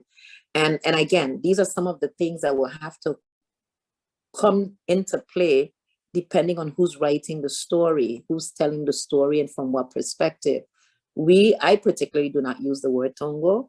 I have, as a linguist, as a Africanist, I will call myself, knowing the pejorative meaning of the word Tongo in linguistics, maybe not in everyday Suriname experience, but knowing also where a lot of these, as I said, a lot of these racist ideologies that influence discussions of origin of our language and value of our languages, I don't use it. So I was happy to hear that everyone on the invitation and in the discussion, even today here, mentioned the word Sranan without necessarily bringing in or putting it between brackets, right? So at least it is now bracketed, which already is a development in the area of linguistics. And so I'm going by this source, and I ask myself, if there are over 300,000 people in Suriname that I'm assuming all have access to this language, which is of African origin, or at least heavily influenced by Africa, does this language unite all Surinamers? Is this the link to whole? And I ask this in the context of areas like Mauritius and different parts of the world where these languages have come into existence after contact between Europe and Africa and the indigenous societies. And when they come into contact, the new language makes its way to official status, right? Because it is that thing that is going to unite all of the inhabitants of the country. And I was wondering, and listening to the presentation by Mr. Koorndijk, I said to myself, well, maybe he's answered my question. I'm not sure yet, because when I heard him express his fear of what is happening to his language, I'm saying to myself, well, maybe someone will be able to answer that question for me. Why is it not yet an official language of the country? Does it unite all? Can all find themselves in it? And what is the bottleneck? If you're saying in the 1960s already, 1960, the spelling rules are established. If you're saying in 1986, the government has laid down the official spelling, again, kind of like a affirmation of where it ought to head, the question is, what's happening? Why is it not yet, if not the official language, at least one of the official languages of the country? And I think that would be something for us to discuss, to see where we are, where that is concerned. And then I go over to Creole language resilience, which will be the next slide. Creole language and resilience, right? The resilience of that. And I put the word Creole between brackets, between quotation marks, sorry, because I am one, like some others, I mentioned Alain, but also Michel de Graaf of Haiti, who works at MIT in the USA, and some of the more progressive linguists who I don't subscribe to Creole exceptionalism. I, again, see a lot of, racist ideology steeped into its explanation of things that do not exist on the ground in a lot of places in the world, but certainly not where I live. And considering the data that we have at this time of the St. Martin variety, it does. And to me, it also says something about, if you see Creole languages as having developed or evolved differently than normal languages, whatever that means, then you're also saying that there's something wrong or different in the way the people who speak these languages develop as humans. What would it take to have humans who are like humans everywhere else on the planet? We speak the same, we breathe air the same, we sleep the same, we walk the same. Why would we acquire language different than people elsewhere? So that's why, for me, it becomes more of a social group, or a classification of groups of languages that might have undergone a particular process called creolization. But it does not necessarily mean, in my view, that it's a separate class of languages. And so with regard to the resilience of Sranan, the questions I have for my interaction today is, how are these activities organized? Are there competitions? Are there readings? Is there a dictionary? It doesn't seem that when I listened to Mr. Koorndijk just now, but I'm amazed, especially with a history as old as 1960, where the attempt is made to give it some official status in terms of churning out the body of work that would have come from this conversation. That we have this on the books. Why are we not producing? If it is to continue to expand, in my view, then it's going to be up to the community, whether it's the speakers, it's the scholars, it's the students that are out there pursuing their degrees. And I, again, appreciative of Mr. Koorndijk's presentation, because I felt that he's hitting the nail on the head where are our scholars who are studying our languages? Where are the activists and defenders of Sranan to make sure that it expands, so that together, maybe we believe that the orthography is outdated, or maybe, and I'm guessing here, Mr. Koorndijk, and you can correct me afterwards, but that 1960 spelling that would have been laid down would have been based on maybe Dutch phonetics or something like that. I'm not sure, but what would have been, okay, well, there you go. That might be something to revise, right? Yeah, that's something to take into consideration, because if you study like Papiamento, for example, you will see, again, very early on, you're having a Dutch phonetics used, and then you get the same language that is developing in Curaçao and Aruba, and then you get the orthography of it that is very different because of what the basis is, whether you're using Spanish, like in Aruba, would have used the Spanish phonetics, and then in Curacao, you would have been using the Dutch phonetics. And so a word like cross or cruz, you know, in Aruban early version would be C-R-U-Z, and in Papiamento in Curacao would be K-R-O-E-S, and it's the same word in the same language. So what are the acceptable framework that we're going to use? Linguists tend to go in the direction of IPA, or our starting point is that we try to represent the sound as closely as possible. And the one framework right now that seems to, for now, that still seems to be holding ground is the International Phonetic Alphabet, because every so often it is updated when other sounds are detected in different parts of the world. And I'm sure languages on the African continent, that as we do more research and try to document them, it's going to prove itself at some point. Whether it's sufficient or not, we will see. But there are many languages whose sounds are not yet documented. But for now, that is the closest that we have to anything that we can say it represents the sounds of most languages on the world right now that we're aware of.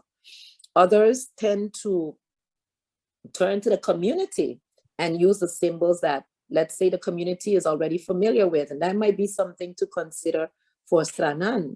You might say, well, we already have these rules that were laid down in 1960s, and maybe people are already familiar with this. Why reinvent? And with the growth of artificial intelligence, something else might come of age. I personally, for my book, I use a combination of what I call loose transcription.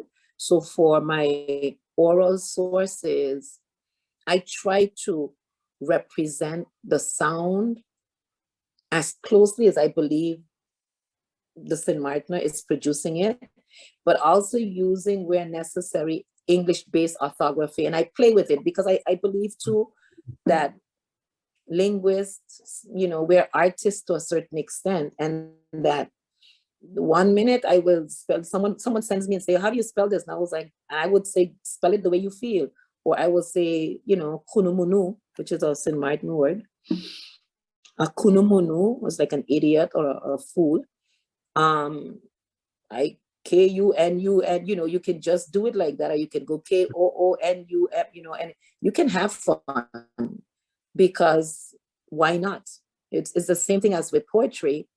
When we write poetry or when we produce poetry, we tend to break the rules of the language, because that's where the creative space is. And I think we should allow space for that as well in our production of our work. And that also, I believe, will foster greater use of the language. If you put too many restrictions, and, you know, we're getting back to square one, you know, it's sort of trying to fit it into what are often Eurocentric paradigms, trying to fit it into a box, and it may not fit there.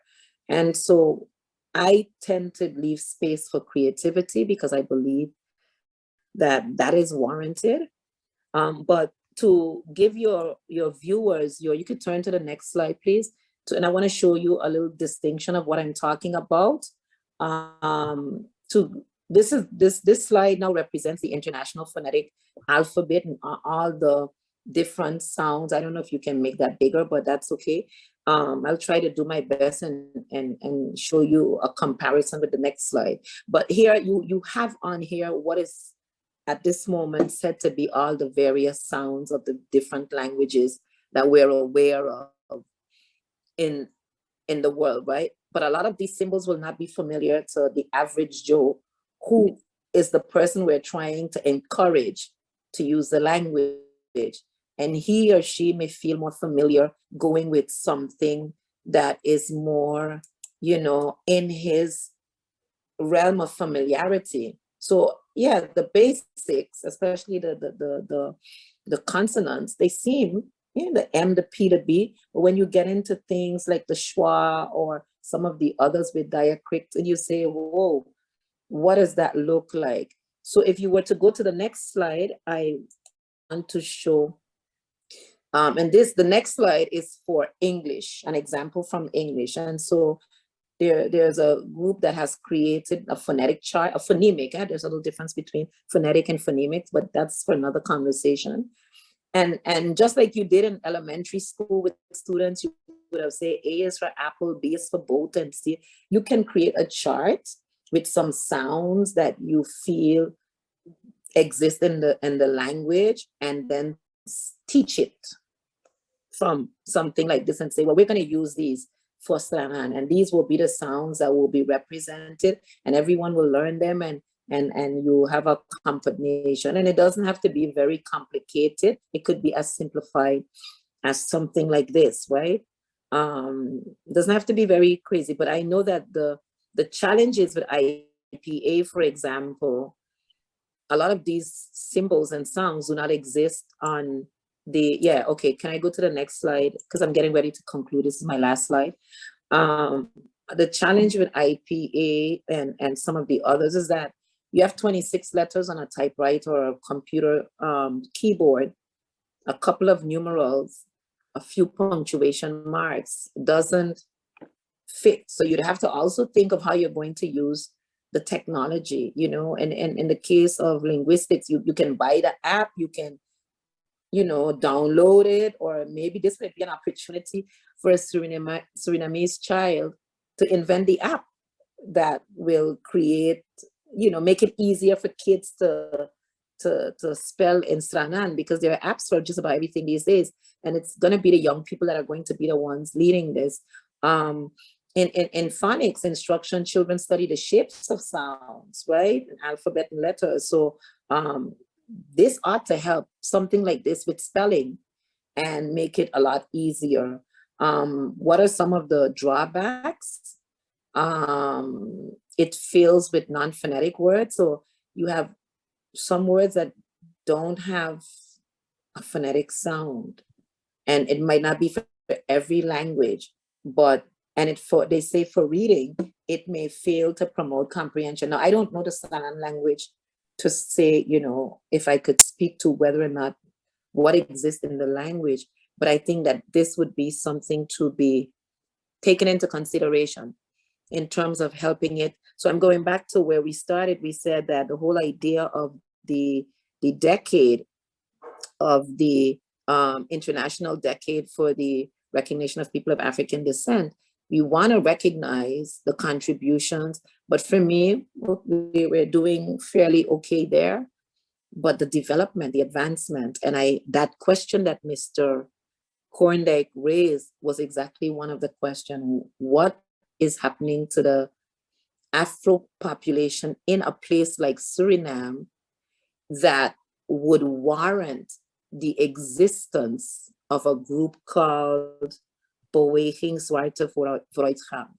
I was saying to myself, why would there be a need for this? What is up there in Suriname that we would feel? And again, it's a rhetorical question, because at the same time, it's saying, like, why do we have to have a Black History Month, right?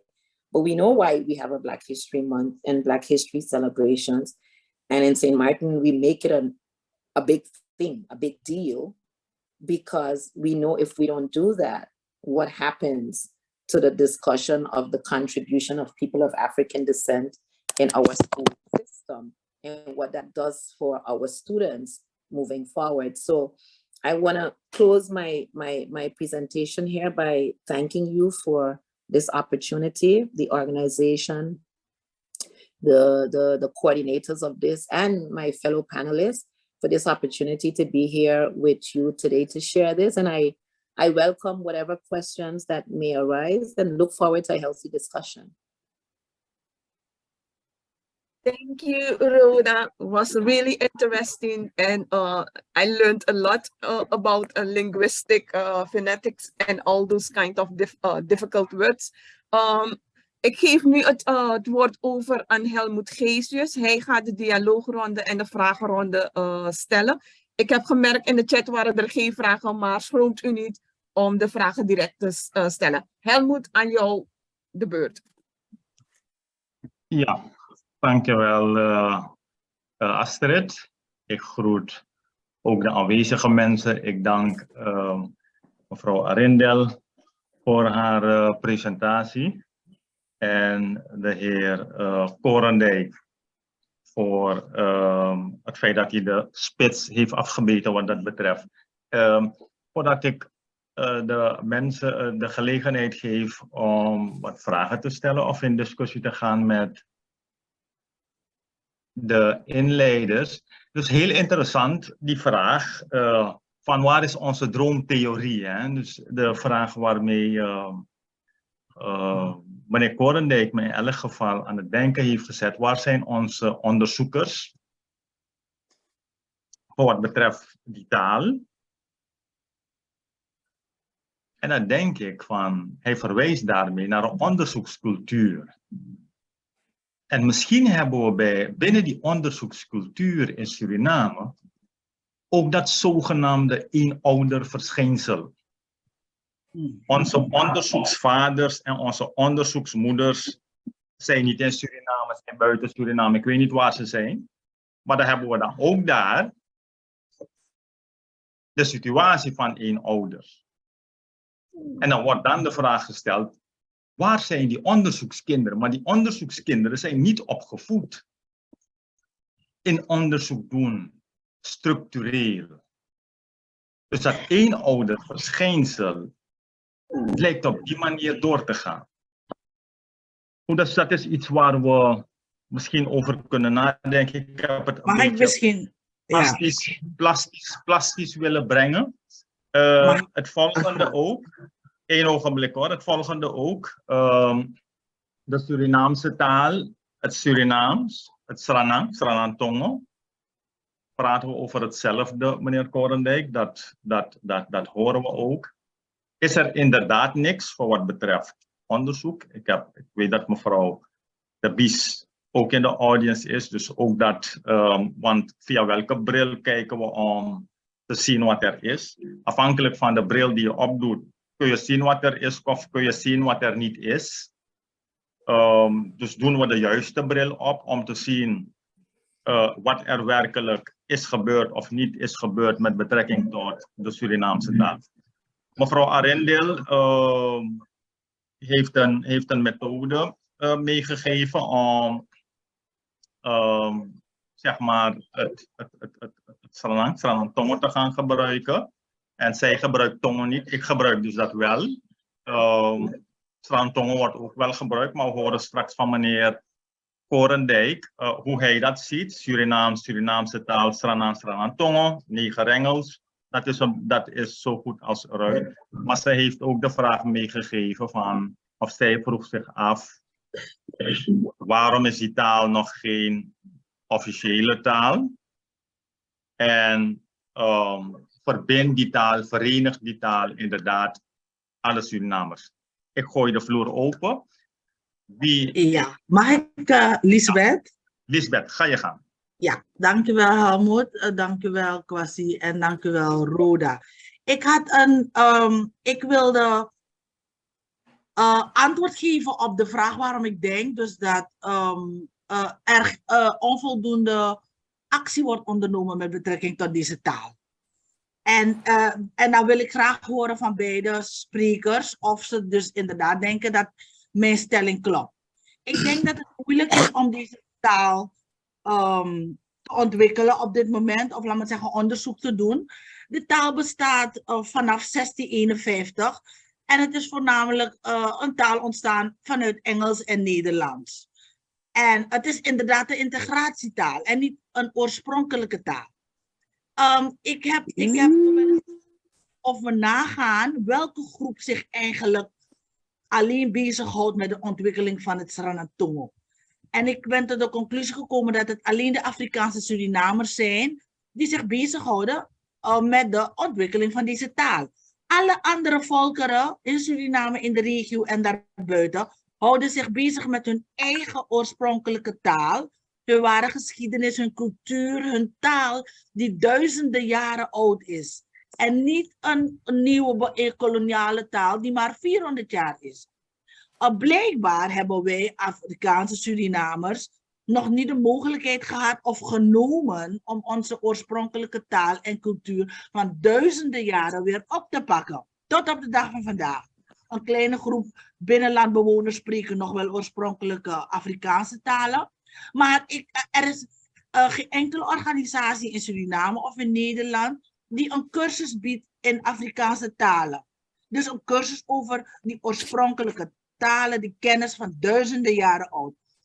Ik vraag me dus af of er een taal is of de sprekers een nieuwe taal, een voorbeeld kunnen aangeven van een nieuwe taal in de Caribbean, Latijns-Amerika en Amerika, die maar 400 jaar oud is en die zich heeft ontwikkeld, net zoals Kwame aangeeft, dat er studies zijn gedaan en dat die taal verheven is tot taal. Omdat ik dus denk dat 400 jaar veel te kort is om je zo volledig te gaan verdiepen in een taal die doordrenkt is door genocidale koloniale geschiedenis. Maar ook gewoon een uitvoering is van, naar mij inziens, westerse agenda. Om een nieuwe taal, om nieuwe mensen te creëren.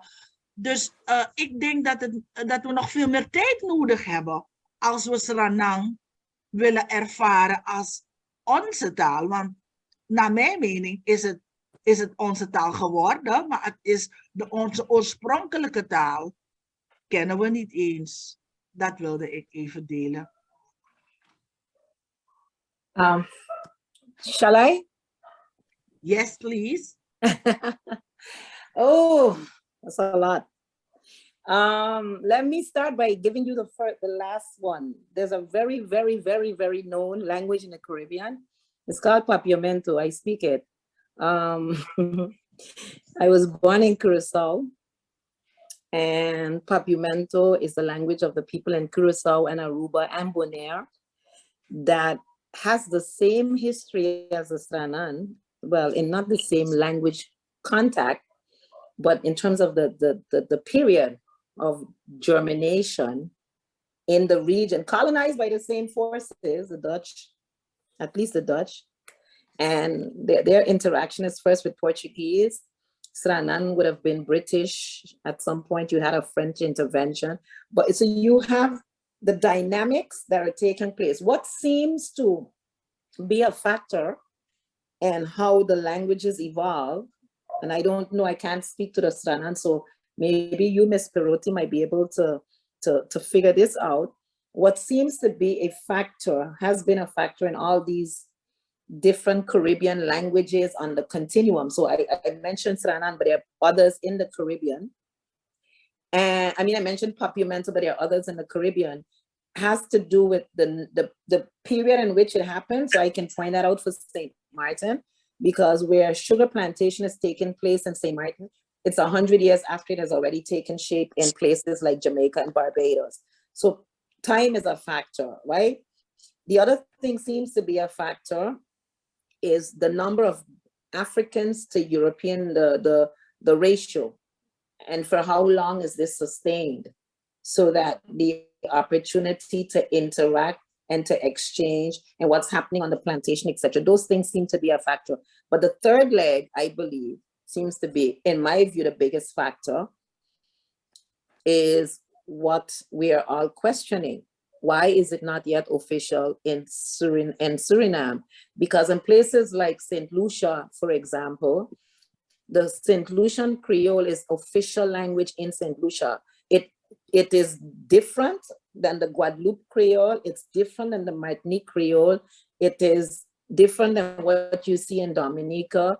But of those 4 spaces that I just mentioned, St. Lucia has made it official. They create school material. They are now having a conversation about even going further with a lot of the things in their political sphere. And I think politics also influences whether or not, and that's why I wanted to know if the Sranan is a language of the people of Suriname in the same way that I mentioned Mauritius, that has a French history, an English history, Hindustani history. I think 51% of the population is of Indian origin. So I'm comparing that to Suriname, right? Because Suriname has a big Hindustani population as well.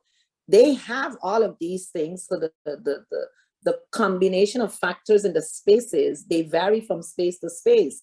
But in Mauritius, the Creole is an official language of the country. So yeah, I think it's, it's for the Surinamers to answer, but I think these are some of the factors that go into that. Ja, thank you, Mrs. Arrindell. Meneer Koorndijk, u neemt zo meteen de vragen mee die ik u gesteld had. Ik geef nu het woord aan mevrouw De Bies. Die vroeg het woord in de chat. Mevrouw De Bies. Uw microfoon misschien. Ja, ik heb een paar mededelingen te doen. If you don't mind, I do it in English. Yes? Thank you. Okay, Ms. Arrindell, I really enjoyed your presentation. I also enjoyed Mr. Koorndijk's presentation, but as I assume you are a linguist, I'm a linguist as well. I want to have contact with you, first place. I am the chair of the National Language Council of Suriname. That is an advisory council to the Minister of Education with relation to language management, yes? Ooh. So you asked why Sranan Tongo is not an official language. That's a question of language management and language policy. Then there is another announcement I have to make, that as of last Monday, we proclaimed, so on advice of the council, the Ministry of Education proclaimed the year of spelling. This is a year of 100 year of immigration, 100 how many, I don't know exactly, but all these anniversaries we proclaimed, and then we have installed Monday 2 committees. One for the revision of the spelling of Sranan Tongo after 37 years, because voices were heard, you have to change the spelling because there is an official spelling. The story nowadays is there is an official spelling and there is a consensus spelling, yes? Mm. So a spelling based on tradition, and the good news is I'm chairing the committee for the revision Sranan Tongo. Yes. So we start to work as of we're now studying. Yes, we're now studying all these old resolutions, and our ideology, our social linguistic principle we start from is a principle of concordance. So that means that all the spellings in Suriname of all the languages should relate to each other. In other words, if I say we have to spell religious days of religious feast with a capital letter, do it for all the languages, yes? For transference, you know, if you I suppose you're a dictionary maker as well. I'm a dictionary maker. I haven't heard you referring to Janet and Richard also. Those are my, yeah, I have their stuff. Okay. Okay. So that was the news I wanted to tell you. But if we have contact behind the screens, we can share ideas. We can share ideas as well as to the new spelling of the revised Sranan Tongo spelling. And this job should be done in this year. So we are working on it 6 to 7 months. It may be longer, but we are working on it. There is a committee with 2 linguists, and there is a pastor in it, because those pastors are preaching in Sranan Tongo. They are working with Sranan Tongo. So we have linguists and professional users of the language in the committee. And the other thing I want to tell you, what holds for Sranan Tongo holds for all the other languages, Suriname as well, all the other languages in Suriname, because we do not have an active language policy. The only policy is we suffer from colonial lingualism. Yes, that's the thing, because we have a Dutch language union and everything is Dutch. Of course, Dutch is important, being the official language, but Suriname is also important. Suriname and Dutch dominate. Suriname and Dutch dominate social life in Suriname. If you go on the internet, I have an article over I can't hit upon, but I have an article on Sranan Tongo where I research how people think about Sranan Tongo. Is it the language of the blacks, or is it the lingua franca? Oh, I can't hit upon that, but I'll write it down in the comments. Thank you. But those were the things I wanted to say. And Miss Arrindell, maybe we can do something. We can talk behind the screen about this spelling issue. Yes. Appreciate it. I just sent you my email address. I sent my email address in the chat. I gave you mine as well. Let me see if it's how did it En meneer Kwasi Koorndijk, jammer dat ik niet kan meedoen. Ik heb opgegeven, maar ik kan niet meedoen aan uw onderzoek. Maar u kunt wel in feite backing geven hier, de mensen eigenlijk aanzetten, want het zijn dezelfde mensen, dezelfde mentaliteit. Ja, maar nog wat. We gaan we gaan consultatieronde hebben. Oké. En dan gaan we ook kijken of we gebruikers, mensen als u, dus prominenten van het Sranan Tongo, gaan raadplegen ook. Ja? Dus we gaan onderzoek doen ook. We gaan niet zomaar die spelling, we hebben voorstellen, want er moet veel. We have to decolonize the current spelling of Sranan Tongo is the disguise. It is the disguise. Some sounds. The J, for instance, is a disguise grapheme. It's a digraph, but it is a disguised version of the Dutch. So in '86, they tried to colonize, changing the J. We'll talk about it. We'll talk about it because I do not have the intention to give a talk here, but I wanted to tell you this. You are the first institution, the first place I told people that about this news, about the Language Council and about the spelling. So there are five languages we are going to this. So revision of Sranan Tongo, revision of Suriname, revision of Sudanese, Japanese, and then we are going to lay down Okanisi and Trio.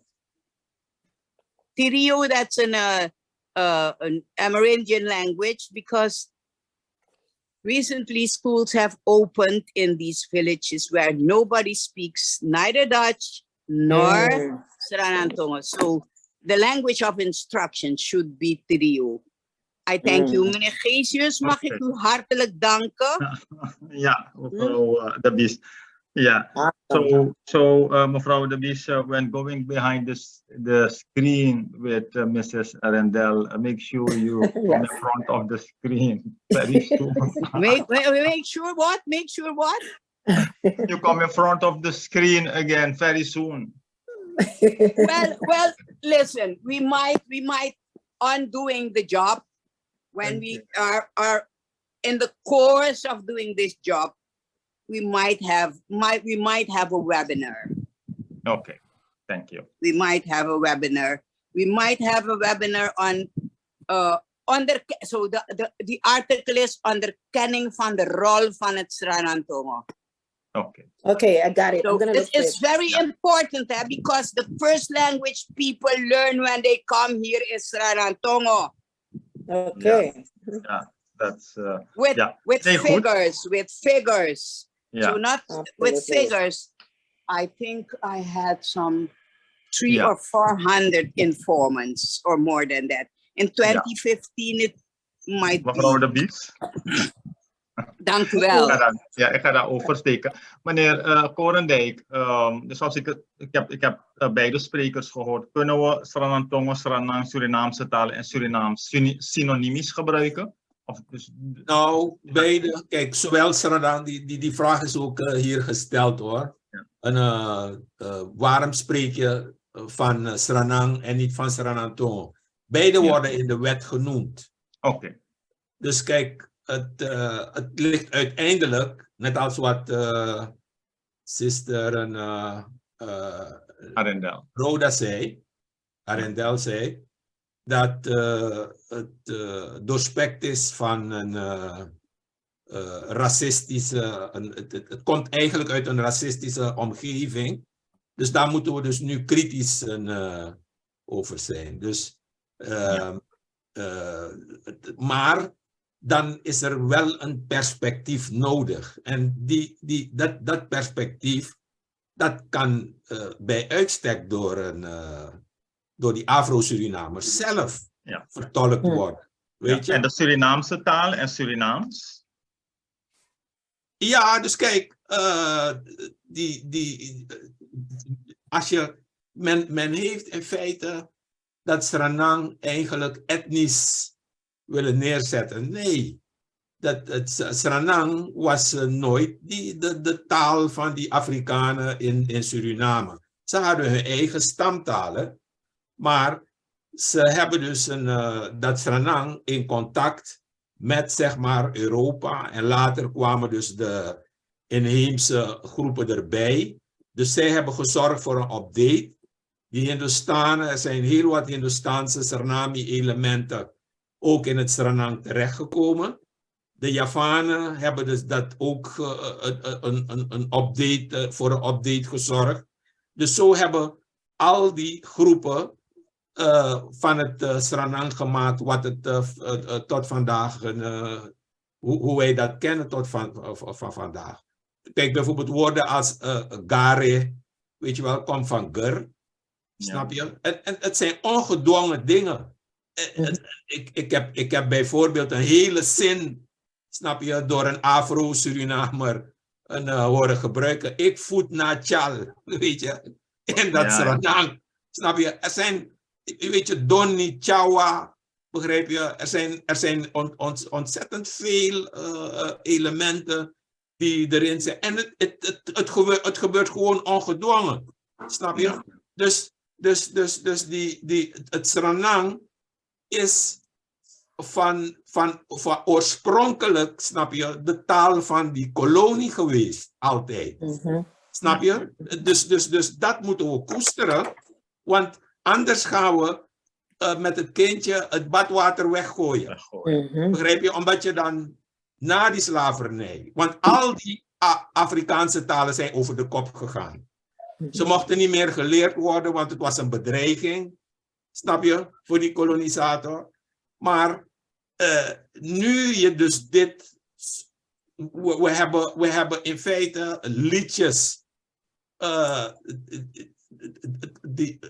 het heel verschillende kennisdomeinen, weet je wel, die hele spirituele sfeer, snap je, hebben wij in feite overgezet, snap je, naar het Sranan. Kijk hoeveel moeite dat allemaal gekost heeft. Om dan nu weer dat Sranan, dus nadat je dus al die talen verloren hebt, en nu ga je ook wat dus de mensen zelf gevormd hebben, begrijp je, ook in die religieuze sfeer, dan ga je dat nu ook weer overboord. Wat me wel aanspreekt, is dat je kijkt naar die taal, en daar ben ik al jaren mee bezig, om dat te resetten. Snap je? De dingen die in feite concurrerend zijn, die leiden tot een diffuus beeld van de realiteit, vooral in die geestelijke sfeer. Als je bijvoorbeeld van ziel gaat maken, sili, terwijl je hebt Accra, snap je, en je gooit Accra eruit en je zet ziel voor in de plaats, snap je, en heel wat verwarrende dingen, snap je, dus als je dus het Sranan gaat resetten, en de dingen die er, kijk, er zijn heel wat woorden op de plantage, snap je, die je kunt gebruiken in plaats van dus die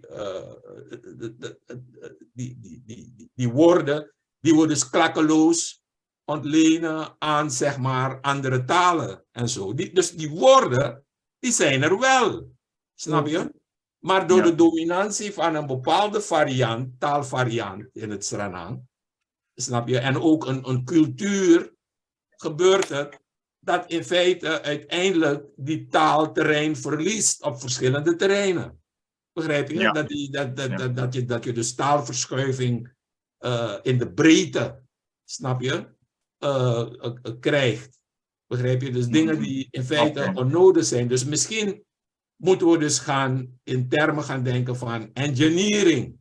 Snap je? En daar ben ik al jaren mee bezig. En vergeet ook niet dat je dus de wetenschap hierin moet meenemen. Dus de dingen die ik genoemd heb, dat mensen ons gaan leren, bijvoorbeeld over ICT. Kijk, wij zijn jaren geleden begonnen met het benoemen bijvoorbeeld van een computer, een drive, snap je? Alles in het Sranan. We hadden een penningmeester in Stichting Op Sranan Tongo. Die heeft bijvoorbeeld een hele boekhoudlexicon heeft hij geproduceerd. Er zijn puzzelopdrachten helemaal in het Sranan, snap je? Maar waar blijven de overige wetenschappen, snap je? Die een unieke kijk geven, snap je? En ons van een perspectief, een Afro-perspectief voorzien. Zeker op het gebied van de Winti, begrijp je? Dat er niet een in het Sranan geschreven wetenschap is, snap je? De Duitsers, met de Duitsers, ja, als je geschiedenis wilde studeren, al die studies waren in het Duits. Dus dat verplichtte dan om het Duits te gaan leren. Maar als er zoveel belangstelling is voor Winti, bijvoorbeeld in Sranan, waarom produceer je dan ook niet in het Sranan dan? In het Sranan. Nee, dat klopt. Waardoor je dus een grotere lexicon krijgt en je ook vaardig, want het gaat ook gepaard met een bepaalde vaardigheid die je verwerft en die je kan overdragen aan anderen. Maar mevrouw Perotti had het over de bijdrage van andere groepen. Dat is niet juist. Bijvoorbeeld, je hebt Javaanse zangers.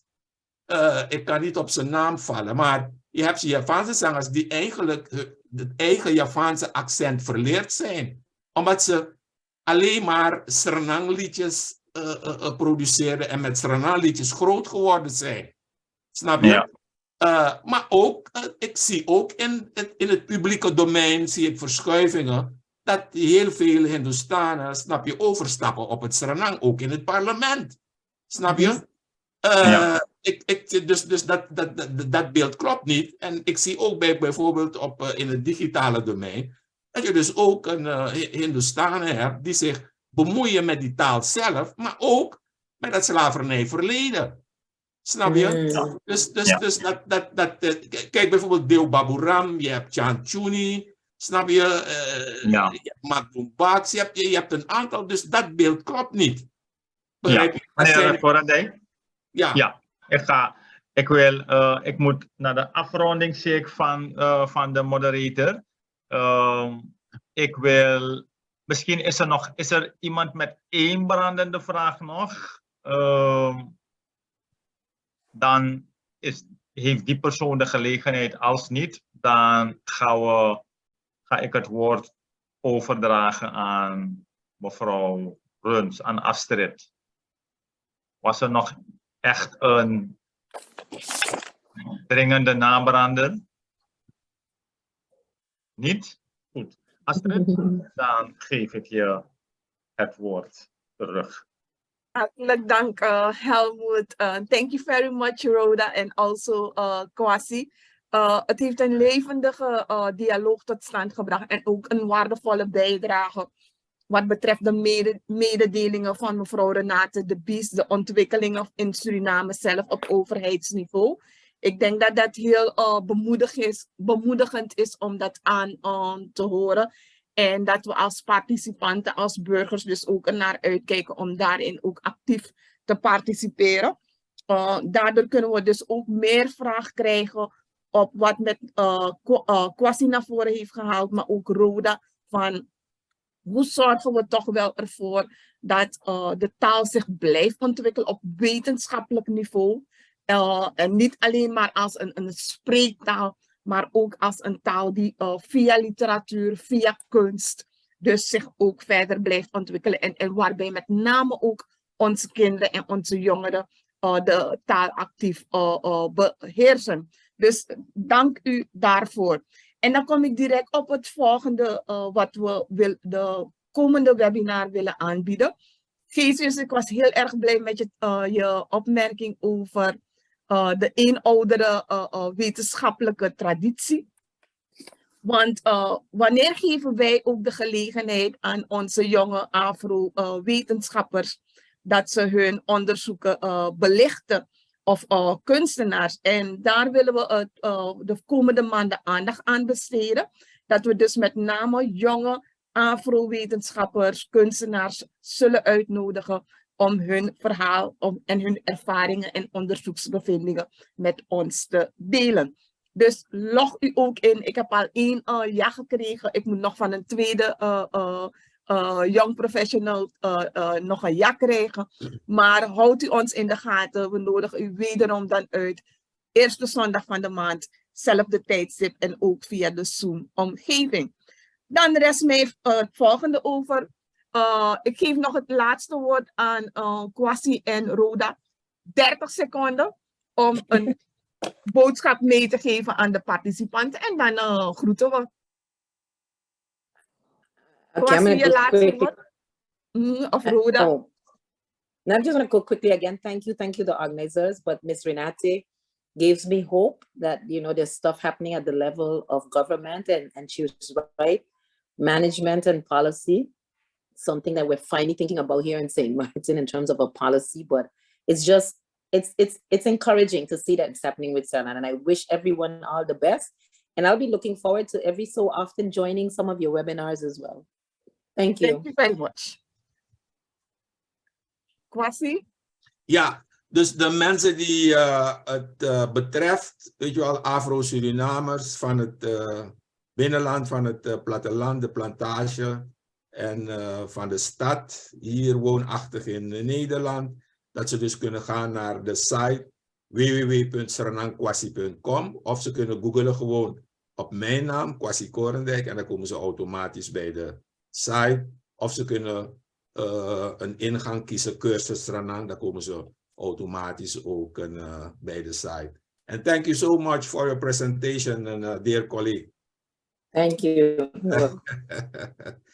Heel hartelijk dank. Grantangi, thank you, gracias. Dank u wel aan ieder voor uw vragen, voor uw tijd. Ja, en dan zie ik u volgende maand. Ik ga Elina Graanoos, Helmut, Rhoda.